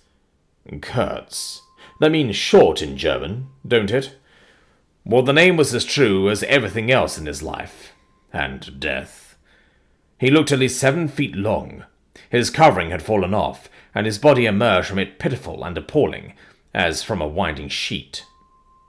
I could see the cage of his ribs all astir, the bones of his arm waving. It was as though an animated image of death carved out of old ivory had been shaking its hand with menaces at a motionless crowd of men, made of dark and glittering bronze. I saw him open his mouth wide. It gave him a weirdly voracious aspect, as though he had wanted to swallow all the air, all the earth, all the men before him. A deep voice reached me, faintly. He must have been shouting. He fell back suddenly. The stretcher shook as the bearers staggered forward again, and almost at the same time I noticed that the crowd of savages was vanishing without any perceptible movement of retreat, as if the forest that had ejected these beings so suddenly had drawn them in again, as the breath is drawn in a long aspiration. Some of the pilgrims behind the stretcher carried his arms, 2 shotguns, a heavy rifle, and a light revolver carbine, the thunderbolts of that pitiful Jupiter. The manager bent over him, murmuring, as he walked beside his head. They laid him down in one of the little cabins. Just a room for a bed place and a camp stool or two, you know. He had brought his belated correspondence, and a lot of torn envelopes and open letters littered his bed. His hand roamed feebly amongst these papers. I was struck by the fire of his eyes and the composed languor of his expression. It was not so much the exhaustion of disease. He did not seem in pain. This shadow looked satiated and calm, as though for the moment it had had its fill of all the emotions. He rustled one of the letters and, looking straight in my face, said, "I am glad." Somebody had been writing to him about me. These special recommendations were turning up again. The volume of tone he emitted without effort, almost without the trouble of moving his lips, amazed me. A voice! A voice! It was grave, profound, vibrating, while the man did not seem capable of a whisper. However, he had enough strength in him, facetious, no doubt, to very nearly make an end of us, as you shall hear directly. The manager appeared silently in the doorway. I stepped out at once, and he drew the curtain after me. The Russian, eyed curiously by the pilgrims, was staring at the shore. I followed the direction of his glance. Dark human shapes could be made out in the distance, flitting indistinctly against the gloomy border of the forest, and near the river 2 bronze figures, leaning on tall spears, stood in the sunlight under fantastic headdresses of spotted skins, warlike and still in statuesque repose. And from right to left along the lighted shore moved a wild and gorgeous apparition of a woman. She walked with measured steps, draped in striped and fringed cloths, treading the earth proudly with a slight jingle and flash of barbarous ornaments. She carried her head high. Her hair was done in the shape of a helmet. She had brass leggings to the knee, brass wire gauntlets to the elbow, a crimson spot on her tawny cheek, innumerable necklaces of glass beads on her neck, bizarre things, charms, elbows of witchmen, that hung about her, glittered and trembled at every step. She must have had the value of several elephant tusks upon her. She was savage and superb, wild-eyed and magnificent. There was something ominous and stately in her deliberate progress. And in the hush that had fallen suddenly upon the whole sorrowful land, the immense wilderness, the colossal body of the fecund and mysterious life seemed to look at her, pensive, as though it had been looking at the image of its own tenebrous and passionate soul. She came abreast of the steamer, stood still, and faced us. Her long shadow fell to the water's edge. Her face had a tragic and fierce aspect of wild sorrow, and of dumb pain mingled with the fear of some struggling, heart-shaped resolve. She stood looking at us without a stir, and like the wilderness itself, with an air of brooding over an inscrutable purpose. A whole minute passed, and then she made a step forward. There was a low jingle, a glint of yellow metal, a sway of fringed draperies, and she stopped as if her heart had failed her. The young fellow by my side growled. The pilgrims murmured at my back. She looked at us all as if her life had depended upon the unswerving steadiness of her glance. Suddenly she opened her bared arms and threw them up rigid above her head, as though in an uncontrollable desire to touch the sky, and at the same time the swift shadows darted out of the earth, swept around on the river, gathering the steamer into a shadowy embrace. A formidable silence hung over the scene. She turned away slowly, walked on, following the bank, and passed into the bushes to the left. Once only her eyes gleamed back at us in the dusk of the thickets before she disappeared. "If she had offered to come aboard, I really think I would have tried to shoot her," said the man of patches nervously. "I have been risking my life every day for the last fortnight to keep her out of the house. She got in one day and kicked up a row about those miserable rags I picked up in the storeroom to mend my clothes with. I wasn't decent. At least it must have been that, for she talked like a fury to Kurtz for an hour, pointing at me now and then. I don't understand the dialect of this tribe. Luckily for me, I fancy Kurtz felt too ill that day to care, or there would have been mischief. I don't understand. No, it's too much for me. Ah well, it's all over now." At this moment, I heard Kurtz's deep voice behind the curtain. Save me? Save the ivory, you mean? Don't tell me. Save me? Why? I've had to save you. You are interrupting my plans now. Sick! Sick! Not so sick as you would like to believe. Never mind. I'll carry my ideas out yet. I will return. I'll show you what can be done. You with your little peddling notions. You are interfering with me. I will return. The manager came out. He did me the honor to take me under the arm and lead me aside. He is very low, he said. He considered it necessary to sigh, but neglected to be consistently sorrowful. We have done all we could for him, haven't we? But there is no disguising the fact. Mr. Kurtz has done more harm than good to the company. He did not see the time was not ripe for vigorous action. Cautiously. That's my principle. We must be cautious yet.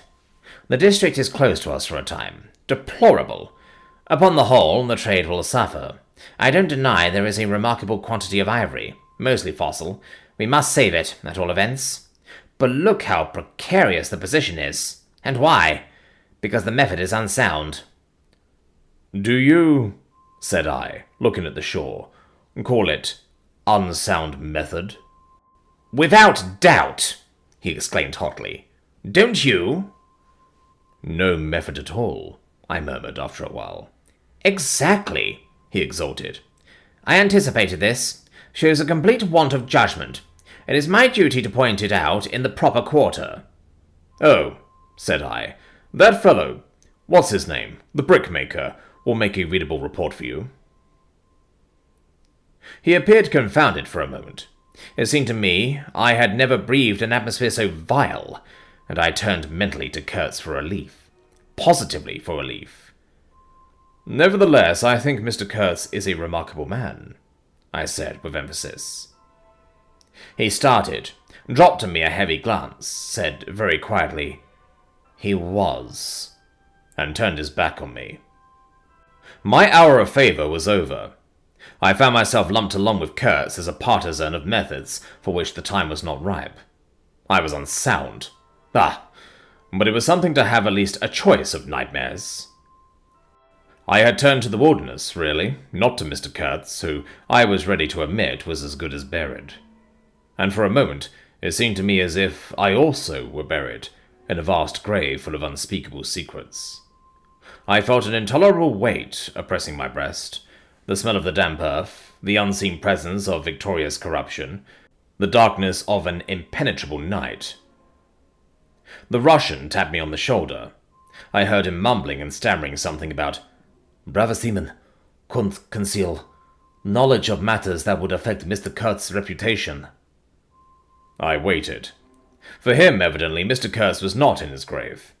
I suspect that for him, Mr. Kurtz was one of the immortals. "Well," said I at last, "speak out. As it happens, I am Mr. Kurtz's friend, in a way." He stated with a good deal of formality that we had not been of the same profession. He would have kept the matter to himself without regard to consequences. He suspected there was an active ill will towards him on the part of these white men that— "You are right," I said, remembering a certain conversation I had overheard. "The manager thinks you ought to be hanged." He showed a concern at this intelligence which amused me at first. "I had better get out of the way quietly," he said earnestly. "I can do no more for Kurtz now, and they would soon find some excuse. What's to stop them? There's a military post 300 miles from here." "Well, upon my word," said I, "perhaps you had better go, if you have any friends amongst the savages nearby." "Plenty," he said. "They are simple people, and I want nothing, you know." He stood, biting his lip, then— "I don't want any harm to happen to these whites here, but of course I was thinking of Mr. Kurtz's reputation. But you are a brave seaman and—" "All right," said I, after a time. "Mr. Kurtz's reputation is safe with me." I did not know how truly I spoke. He informed me, lowering his voice, that it was Kurtz who had ordered the attack to be made on the steamer. He hated sometimes the idea of being taken away. And then again, but I don't understand these matters. I am a simple man. He thought it would scare you away, that you would give it up thinking him dead. I could not stop him. Oh, I had an awful time of it this last month. Very well, I said. He is all right now. Yes, he muttered, not very convinced, apparently. Thanks, said I. I shall keep my eyes open. But quiet, eh? He urged anxiously. It will be awful for his reputation if anybody hear. I promised a complete discretion with great gravity. I have a canoe and 3 blackfellows waiting not very far. I am off. Could you give me a few Martini Henry cartridges? I could and did with proper secrecy. He helped himself, with a wink at me, to a handful of my tobacco. Between sailors, you know. Good English tobacco. At the door of the pilot house he turned around. I say, haven't you a pair of shoes you could spare? He raised one leg. Look. The soles were tied with knotted string sandal-wise under his bare feet. I rooted out an old pair, at which he looked with admiration before tucking it under his left arm. One of its pockets, bright red, was bulging with cartridges. From the other, dark blue, peeped Towson's Inquiry, etc., etc. He seemed to think himself excellently well equipped for a renewed encounter with the wilderness. Ah, I'll never meet such a man again. You ought to have heard him recite poetry. His own, too, it was. He told me, poetry. He rolled his eyes at the recollection of these delights. Oh, he enlarged my mind. Goodbye, said I. He shook hands and vanished in the night. Sometimes I asked myself whether I had ever really seen him, whether it was possible to meet such a phenomenon. When I woke up shortly after midnight, his warning came to my mind, with his hint of danger that seemed, in the starred darkness, real enough to make me get up for the purpose of having a look round. On the hill a big fire burned, illuminating fitfully a crooked corner of the station house. One of the agents, with a picket of a few of our blacks, armed for the purpose, was keeping guard over the ivory, but deep within the forest, red gleams that wavered, that seemed to sink and rise on the ground amongst confused, columnar shapes of immense blackness, showed the exact position of the camp where Mr. Kurtz's adorers were keeping their uneasy vigil. The monotonous beating of a big drum filled the air with muffled shocks and a lingering vibration. A steady droning sound of many men chanting each to himself some weird incantation came out from the black, flat wall of the woods, as the humming of bees comes out of a hive. I believe I dozed off leaning over the rail, until an abrupt burst of yells, an overwhelming outbreak of a pent-up and mysterious frenzy woke me up in a bewildered wonder. It was cut short all at once, and the low droning went on with an effect of audible and soothing silence. I glanced casually into the little cabin. A light was burning within, but Mr. Kurtz was not there. I think I would have raised an outcry if I had believed my eyes, but I didn't believe them at first. The thing seemed so impossible. The fact is, I was completely unnerved by a sheer blank fright. Pure abstract terror, unconnected with any distinct shape of physical danger. What made this emotion so overpowering was, how shall I define it? The moral shock I received, as if something altogether monstrous, intolerable to thought and odious to the soul had been thrust upon me unexpectedly. This lasted, of course, the merest fraction of a second, and then the usual sense of commonplace, deadly danger. The possibility of a sudden onslaught and massacre, or something of the kind, which I saw impending, was positively welcome and composing. It pacified me, in fact, so much that I did not raise an alarm. There was an agent buttoned up inside an ulster, and sleeping on a chair on deck, within 3 feet of me. The yells had not awakened him. He snored very slightly. I left him to his slumbers and leaped ashore. I did not betray Mr. Kurtz. It was ordered I should never betray him. It was written I should be loyal to the nightmare of my choice. I was anxious to deal with this shadow by myself alone, and to this day I don't know why I was so jealous of sharing with anyone the peculiar blackness of that experience. As soon as I got on the bank, I saw a trail. A broad trail through the grass. I remember the exultation with which I said to myself, "He can't walk. He is crawling on all fours. I've got him." The grass was wet with dew. I strode rapidly with clenched fists. I fancy I had some vague notion of falling upon him and giving him a drubbing. I don't know. I had some imbecile thoughts. The knitting old woman with the cat obtruded herself upon my memory as the most improper person to be sitting at the other end of such an affair. I saw a row of pilgrims squirting lead in the air out of Winchesters held to the hip. I thought I would never get back to the steamer, and imagined myself living alone and unarmed in the woods to an advanced age. Such silly things, you know. And I remember I confounded the beat of the drum with the beating of my heart, and was pleased at his calm regularity. I kept to the track, though, then stopped to listen. The night was very clear, a dark blue space sparkling with dew and starlight, in which black things stood very still. I thought I could see a kind of motion ahead of me. I was strangely cocksure of everything that night. I actually left the track and ran in a wide semicircle, I verily believe, chuckling to myself, so as to get in front of that stir, of that motion I had seen, if indeed I had seen anything. I was circumventing Kurtz as though it had been a boyish game. I came upon him, and if he had not heard me coming, I would have fallen over him too, but he got up in time. He rose unsteady, long, pale, indistinct, like a vapour exhaled by the earth, and swayed slightly, misty and silent before me, while at my back the fires loomed between the trees, and the murmur of many voices issued from the forest. I had cut him off cleverly, but when actually confronting him I seemed to come to my senses. I saw the danger in its right proportion. It was by no means over yet. Suppose he began to shout. Though he could hardly stand, there was still plenty of vigour in his voice. "Go away! Hide yourself!" he said in that profound tone. It was very awful. I glanced back. We were within 30 yards from the nearest fire. A black figure stood up, strode on long black legs, waving long black arms across the glow. It had horns, antelope horns, I think, on his head. Some sorcerer, some witchman, no doubt. It looked fiend-like enough. "Do you know what you are doing?" I whispered. "Perfectly," he answered, raising his voice for that single word. It sounded to me far off and yet loud, like a hail for a speaking trumpet. If he makes a row, we are lost, I thought to myself. This clearly was not a case for fisticuffs, even apart from the very natural aversion I had to beat that shadow, this wandering and tormented thing. "You will be lost," I said. "Utterly lost." One gets sometimes such a flash of inspiration, you know.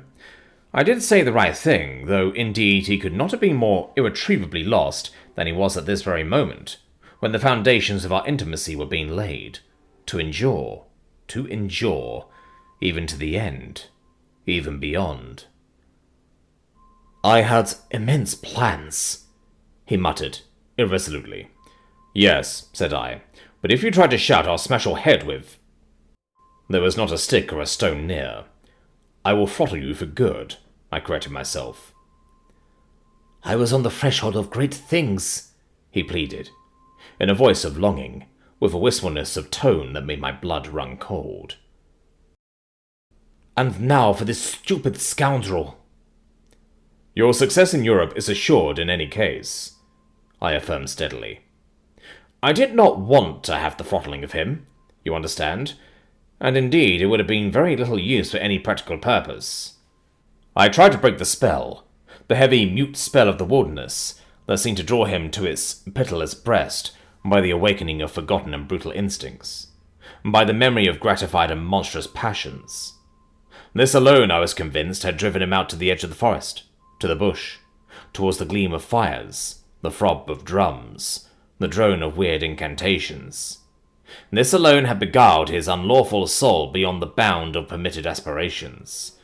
And, don't you see, the terror of the position was not in being knocked in the head, though I had a very lively sense of that danger too, but in this, that I had to deal with a being to whom I could not appeal in the name of anything high or low.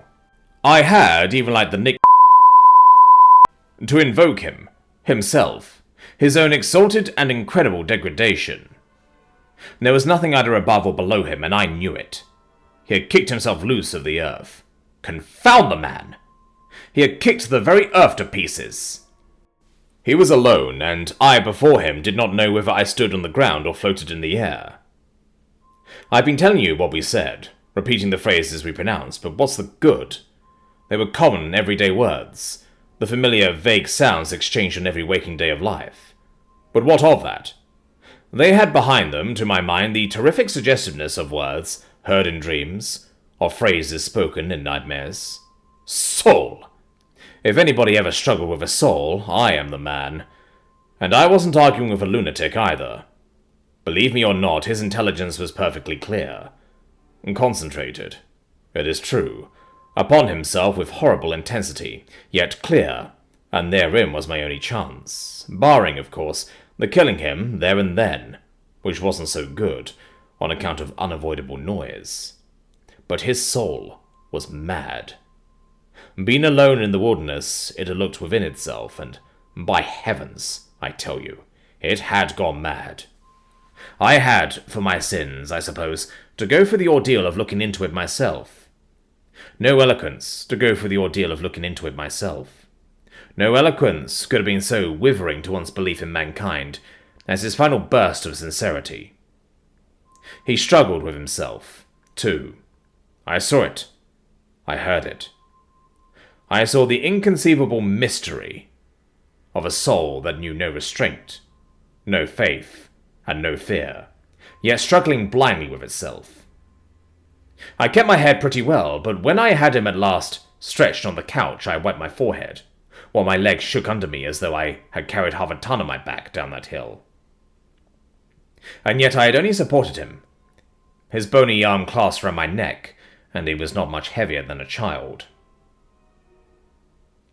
When next day we left at noon, the crowd, of whose presence behind the curtain of trees I had been acutely conscious all the time, flowed out of the woods again, filled the clearing, covered the slope with a mass of naked, breathing, quivering bronze bodies. I steamed up a bit, then swung downstream, and 2,000 eyes followed the evolutions of the splashing, thumping, fierce river demon beating the water with his terrible tail and breathing black smoke into the air. In front of the first rank along the river, 3 men, plastered with bright red earth from head to foot, strutted to and fro restlessly. When we came abreast again, they faced the river, stamped their feet, nodded their horned heads, swayed their scarlet bodies. They shook towards the fierce river demon, a bunch of black feathers, a mangy skin with a pendant tail, something that looked a dried gourd. They shouted periodically together strings of amazing words that resembled no sounds of human language, and the deep murmurs of the crowd, interrupted suddenly, were like the responses of some satanic litany. We had carried Kurtz into the pilot house. There was more air there. Lying on the couch, he stared for the open shutter. There was an eddy in the mass of human bodies, and the woman with helmeted head and tawny cheeks rushed out to the very brink of the stream. She put out her hands, shouted something, and all that wild mob took up the shout in a roaring chorus of articulated, rapid, breathless utterance. "Do you understand this?" I asked. He kept on looking out past me, with fiery, longing eyes, with a mingled expression of wistfulness and hate. He made no answer, but I saw a smile of indefinable meaning appear on his colourless lips, that a moment after twitched convulsively. "Do I not?" he said slowly, gasping, as if the words had been torn out of him by a supernatural power. I pulled the string of the whistle, and I did this because I saw the pilgrims on deck getting out their rifles with an air of anticipating a jolly lark. At the sudden screech, there was a movement of abject terror through that wedged mass of bodies. "Don't! Don't you frighten them away!" cried someone on deck, disconsolately. I pulled the string time after time. They broke and ran. They leaped. They crouched. They swerved. They dodged the flying terror of the sound. The 3 red chaps have fallen flat, face down on the shore, as though they had been shot dead. Only the barbarous and superb woman did not so much as flinch, and stretched tragically her bare arms after us over the sombre and glittering river. And then, that imbecile crowd down on the deck started their little fun, and I could see nothing more for smoke. The brown current ran swiftly out of the heart of darkness, bearing us down towards the sea with twice the speed of our upward progress, and Kurt's life was running swiftly, too ebbing out of his heart into the sea of inexorable time. The manager was very placid. He had no vital anxieties now. He took us both in with a comprehensive and satisfied glance. The affair had come off as well as could be wished. I saw the time approaching when I would be left alone of the party of unsound method. The pilgrims looked upon me with disfavour. I was, so to speak, numbered with the dead. It is strange how I accepted this unforeseen partnership, this choice of nightmares forced upon me in the tenebrous land invaded by these mean and greedy phantoms. Kurtz discoursed. A voice! A voice! It ran deep to the very last. It survived his strength to hide in the magnificent falls of eloquence in the barren darkness of his heart. Oh, he struggled. He struggled. The wastes of his weary brain were haunted by shadowy images now. Images of wealth and fame revolving obsequiously round his unextinguishable gift of noble and lofty expression. My intended, my station, my career, my ideas, these were the subjects for the occasional utterances of elevated sentiments. The shade of the original Kurtz frequented the bedside of the hollow sham, whose fate it was to be buried presently in the mould of primeval earth. But both the diabolic love and the unearthly hate of the mysteries it had penetrated fought for the possession of that soul, satiated with primitive emotions, avid of lying fame, of sham distinction, of all the appearances of success and power. Sometimes he was contemptibly childish. He desired to have kings meet him at railway stations on his return from some ghastly nowhere, where he intended to accomplish great things. "You'll show them you have in you something that is really profitable, and then there will be no limits to the recognition of your ability," he would say. "Of course, you must take care of the motives, right motives, always." The long reaches that were like one and the same reach, monotonous bends that were exactly alike, slipped past the steamer with their multitude of secular trees looking patiently after this grimy fragment of another world, the forerunner of change, of conquest, of trade, of massacres, of blessings. I looked ahead, piloting. "Close the shutter," said Kurt suddenly one day. "I can't bear to look at this." I did so. There was a silence. "Oh, but I will wring your heart yet!" he cried at the invisible wilderness. We broke down, as I had expected, and had to lie up for repairs at the head of an island. This delay was the first thing that shook Kurt's confidence. One morning he gave me a packet of papers and a photograph, the lot tied together with a shoestring. "Keep this for me," he said. "This noxious fool," meaning the manager, "is capable of prying into my boxes when I am not looking." In the afternoon I saw him.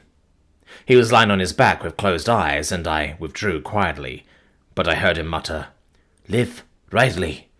Die. Die." I listened. There was nothing more. Was he rehearsing some speech in his sleep, or was it a fragment of a phrase from some newspaper article? He had been writing for the papers and meant to do so again.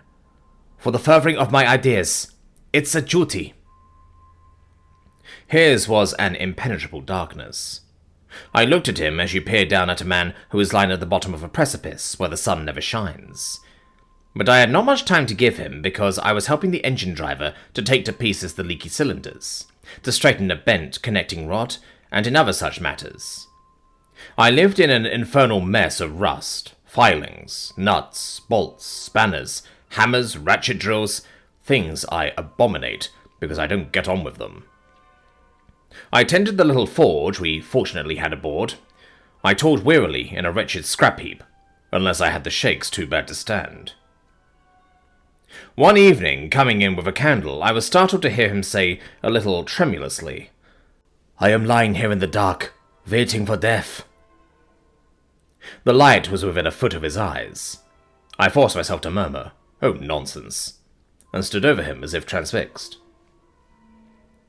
Anything approaching the change that came over his features I have never seen before, and hope never to see again.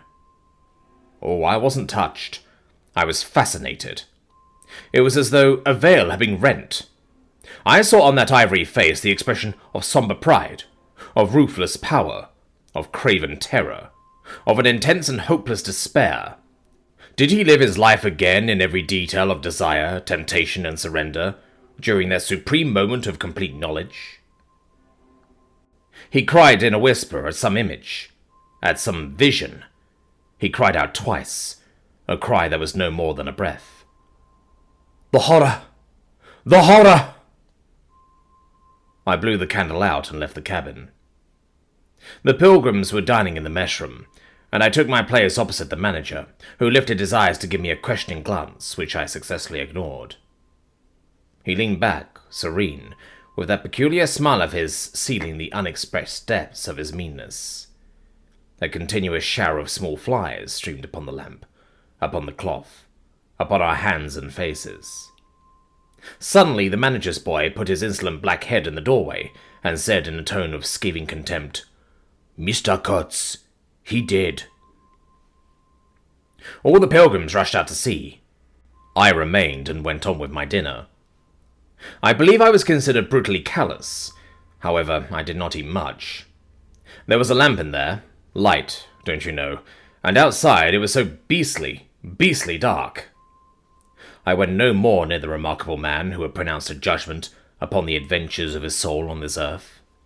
The voice was gone. What else had been there? But I am of course aware that next day the pilgrims buried something in a muddy hole. And then they very nearly buried me. However, as you see, I did not go to join Kurtz there and then. I did not. I remained to dream the nightmare out to the end, and to show my loyalty to Kurtz once more. Destiny. My destiny. Droll thing life is. That mysterious arrangement of merciless logic for a futile purpose. The most you can hope from it is some knowledge of yourself that comes too late, a crop of unextinguishable regrets. I have wrestled with death. It is the most unexciting context you can imagine. It takes place in an impalpable grayness, with nothing underfoot, with nothing around, without spectators, without clamour, without glory, without the great desire of victory, without the great fear of defeat, and a sickly atmosphere of tepid skepticism, without much belief in your own right, and still less in that of your adversary. If such is the form of ultimate wisdom, then life is a greater riddle than some of us think it to be. I was within a hair's breadth of the last opportunity for pronouncement, and I found with humiliation that probably I would have nothing to say. This is the reason why I affirm that Kurtz was a remarkable man.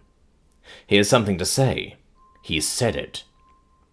Since I have peeped over the edge myself, I understand better the meaning of his stare, that could not see the flame of the candle, but was wide enough to embrace the whole universe, piercing enough to penetrate all the hearts that beat in the darkness. He had summed up. He had judged. The horror. He was a remarkable man. After all, this was the expression of some sort of belief. It had candour. It had conviction. It had a vibrating note of revolt in his whisper. It had the appalling face of a glimpsed truth, the strange commingling of desire and hate.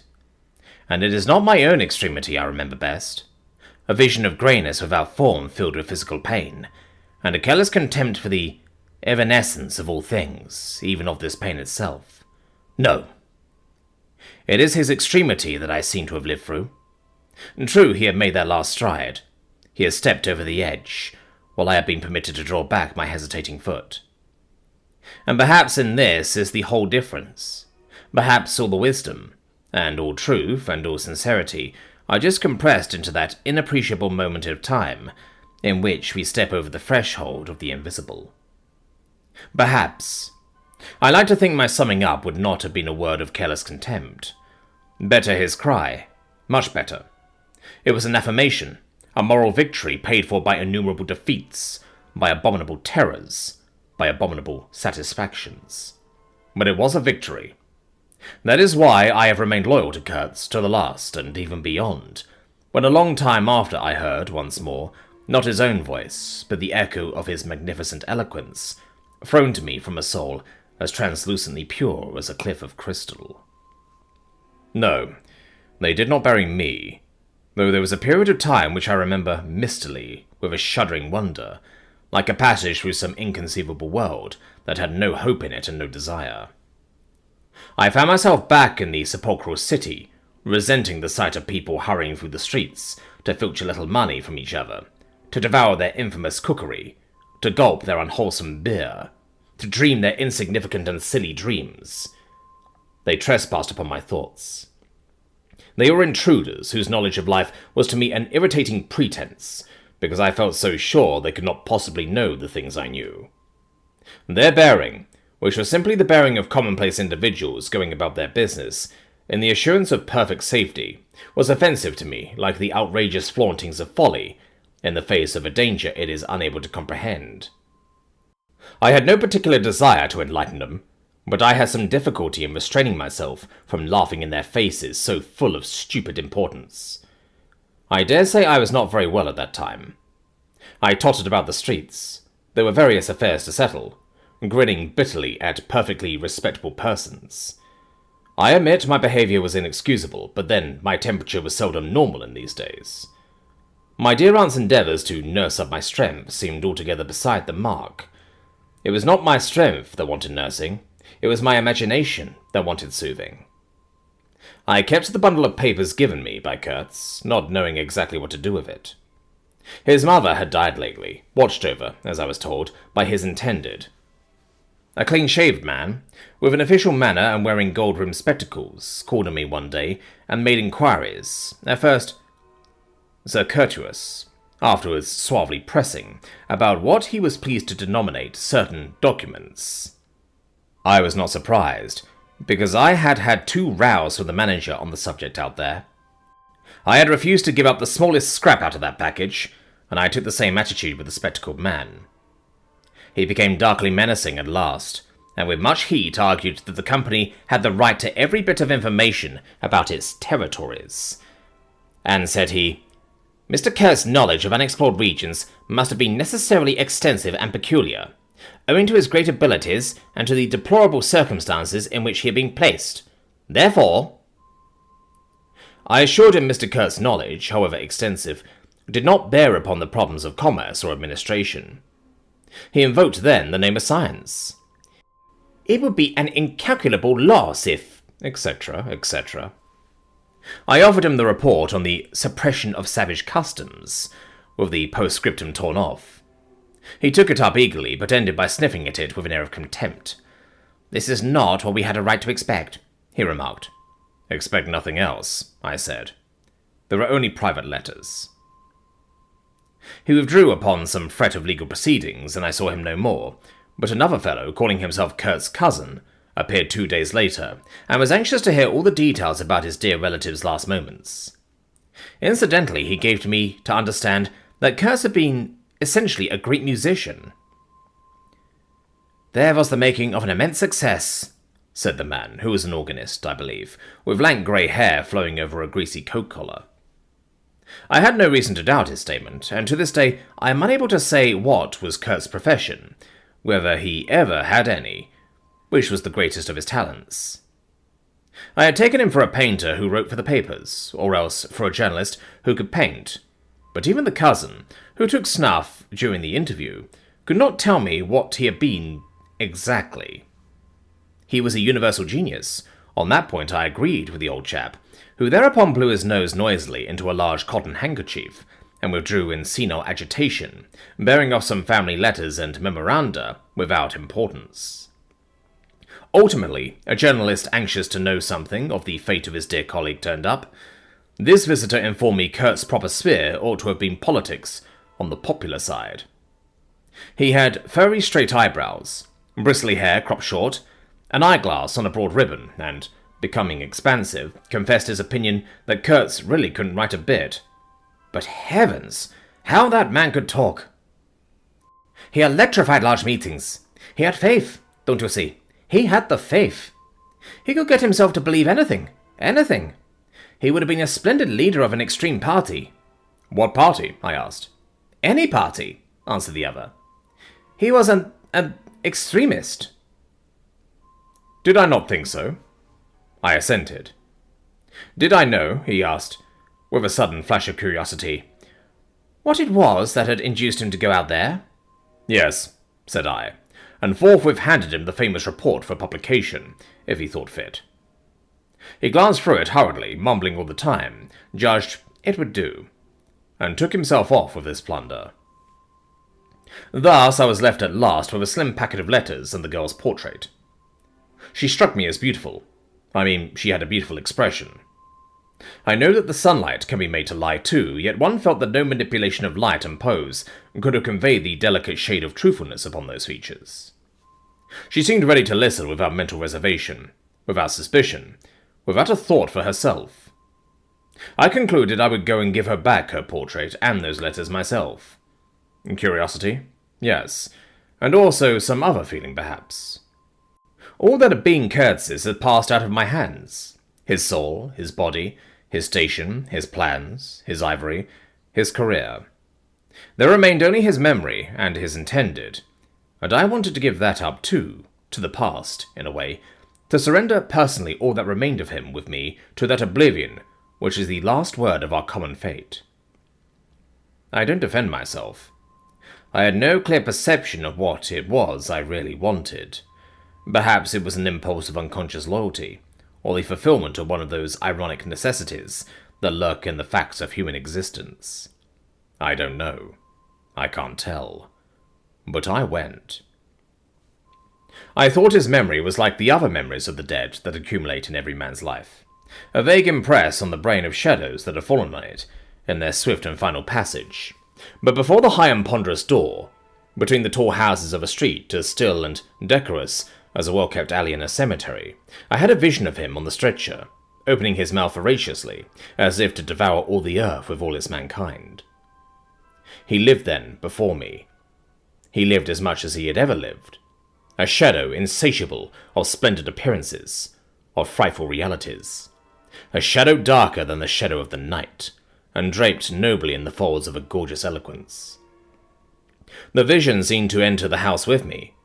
The stretcher, the phantom bearers, the wild crowd of obedient worshippers, the gloom of the forests, the glitter of the reach between the murky bends, the beat of the drum, regular and muffled like the beating of a heart, the heart of a conquering darkness. It was a moment of triumph for the wilderness, an invading and vengeful rush which, it seemed to me, I would have to keep back alone for the salvation of another soul. And the memory of what I had heard him say afar there, with the horned shape staring at my back, in the glow of fires within the patient woods. Those broken phrases came back to me, were heard again in their ominous and terrifying simplicity. I remembered his abject pleading, his abject threats, the colossal scale of his vile desires, the meanness, the torment, the tempestuous anguish of his soul. And later on I seemed to see his collected languid manner, when he said one day, "This lot of ivory now is really mine. The company did not pay for it. I collected it myself, at a very great personal risk. I am afraid they will try to claim it as theirs, though. It is a difficult case. What do you think I ought to do? Resist, eh? I want no more than justice." He wanted no more than justice. No more than justice. I rang the bell before a mahogany door on the first floor, and while I waited he seemed to stare at me out of the glassy panel.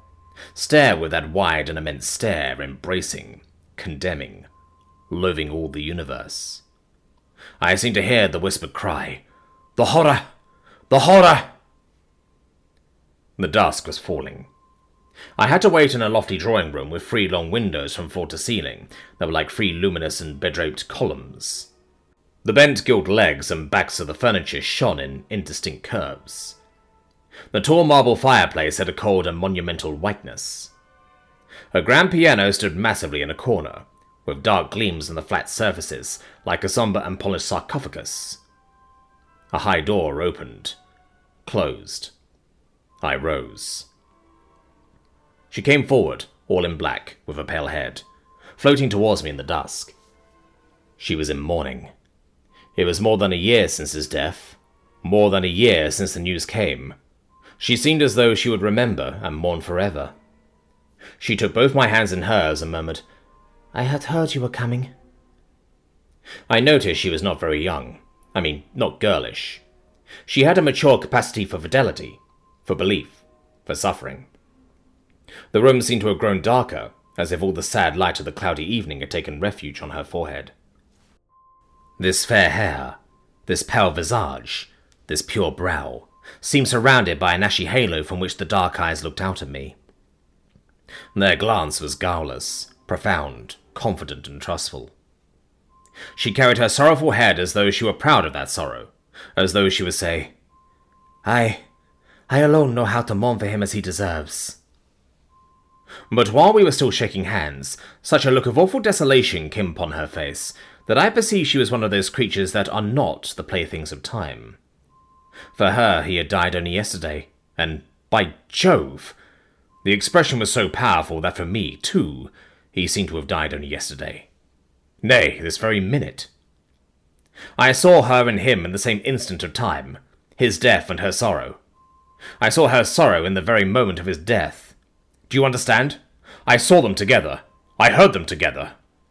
She had said, with a deep catch of the breath, "I have survived," while my strained ears seemed to hear distinctly, mingled with her tone of despairing regret, the summing up whisper of his eternal condemnation. I asked myself what I was doing there, with a sensation of panic in my heart, as though I had blundered into a place of cruel and absurd mysteries, not fit for a human being to behold. She motioned me to a chair. We sat down. I laid the packet gently on the little table, and she put her hand over it. "You know him well," she murmured, after a moment of mourning silence. "Intimacy grows quickly out there," I said. "I knew him as well as it is possible for one man to know another." "And you admired him," she said. "It was impossible to know him and not to admire him, was it?" "He was a remarkable man," I said, unsteadily. Then before the appealing fixity of her gaze there seemed to watch for more words on my lips, I went on. "It was impossible not to love him," she finished eagerly, silencing me into an appalled dumbness. "How true, how true. But when you think that no one knew him so well as I had all his noble confidence. I knew him best." "You knew him best," I repeated. And perhaps she did. But with every word spoken the room was growing darker, and only her forehead, smooth and white, remained illuminated by the inextinguishable light of belief and love. "You were his friend," she went on. "His friend," she repeated, a little louder. "You must have been, if he had given you this, and sent you to me. I feel I can speak to you, and oh, I must speak. I want you who have heard his last words, to know I have been worthy of him. It is not pride. Yes, I am proud to know I understood him better than anyone on earth. He told me so himself. And since his mother died, I have had no one to... I listened. The darkness deepened. I was not even sure whether he had given me the right bundle. I rather suspect he wanted me to take care of another batch of his papers, which, after his death, I saw the manager examining under the lamp. And the girl talked, easing her pain in the certitude of my sympathy. She talked as thirsty men drink. I had heard that her engagement with Kurz had been disapproved by her people. He wasn't rich enough or something, and indeed, I don't know whether he had not been a pauper all his life. He had given me some reason to infer that it was his impatience of comparative poverty that drove him out of there. "Who was not his friend who had heard him speak once?" she was saying. "He drew men towards him by what was best in them." She looked at me with intensity. "It is the gift of the greatest," she went on, and the sound of her low voice seemed to have the accompaniment of all the other sounds, full of mystery, desolation, and sorrow, I had ever heard.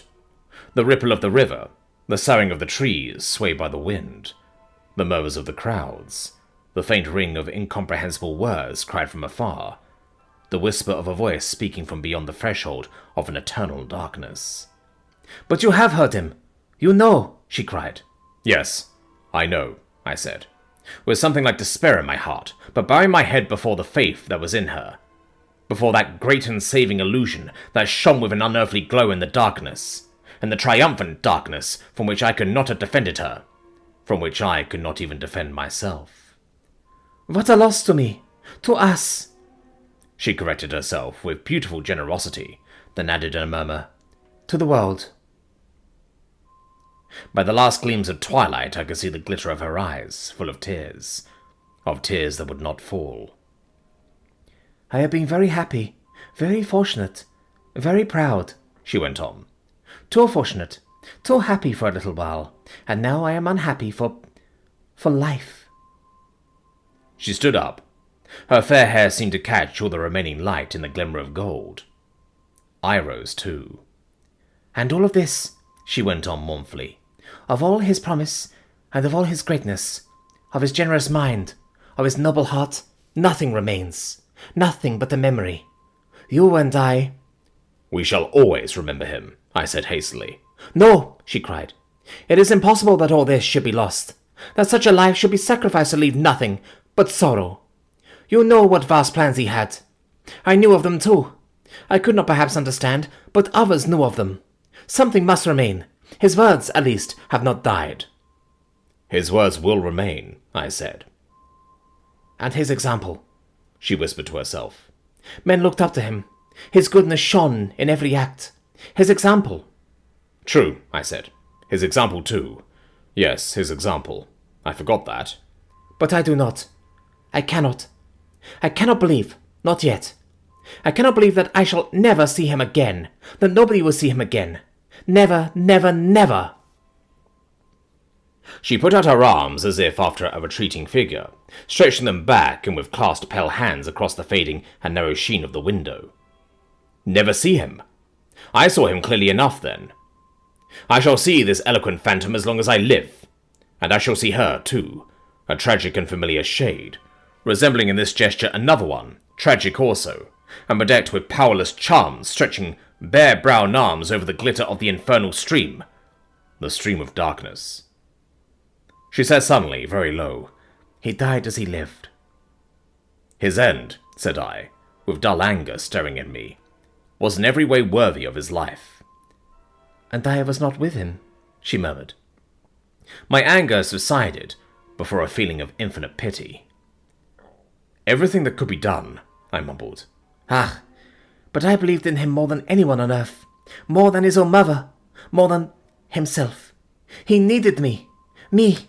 I would have treasured every sigh, every word, every sign, every glance." I felt like a chill grip on my chest. "Don't," I said, in a muffled voice. "Forgive me. I have mourned so long in silence. In silence. You were with him. To the last? I think of his loneliness. Nobody near to understand him as I would have understood. Perhaps no one to hear." "To the very end," I said, shakily. "I heard his very last words."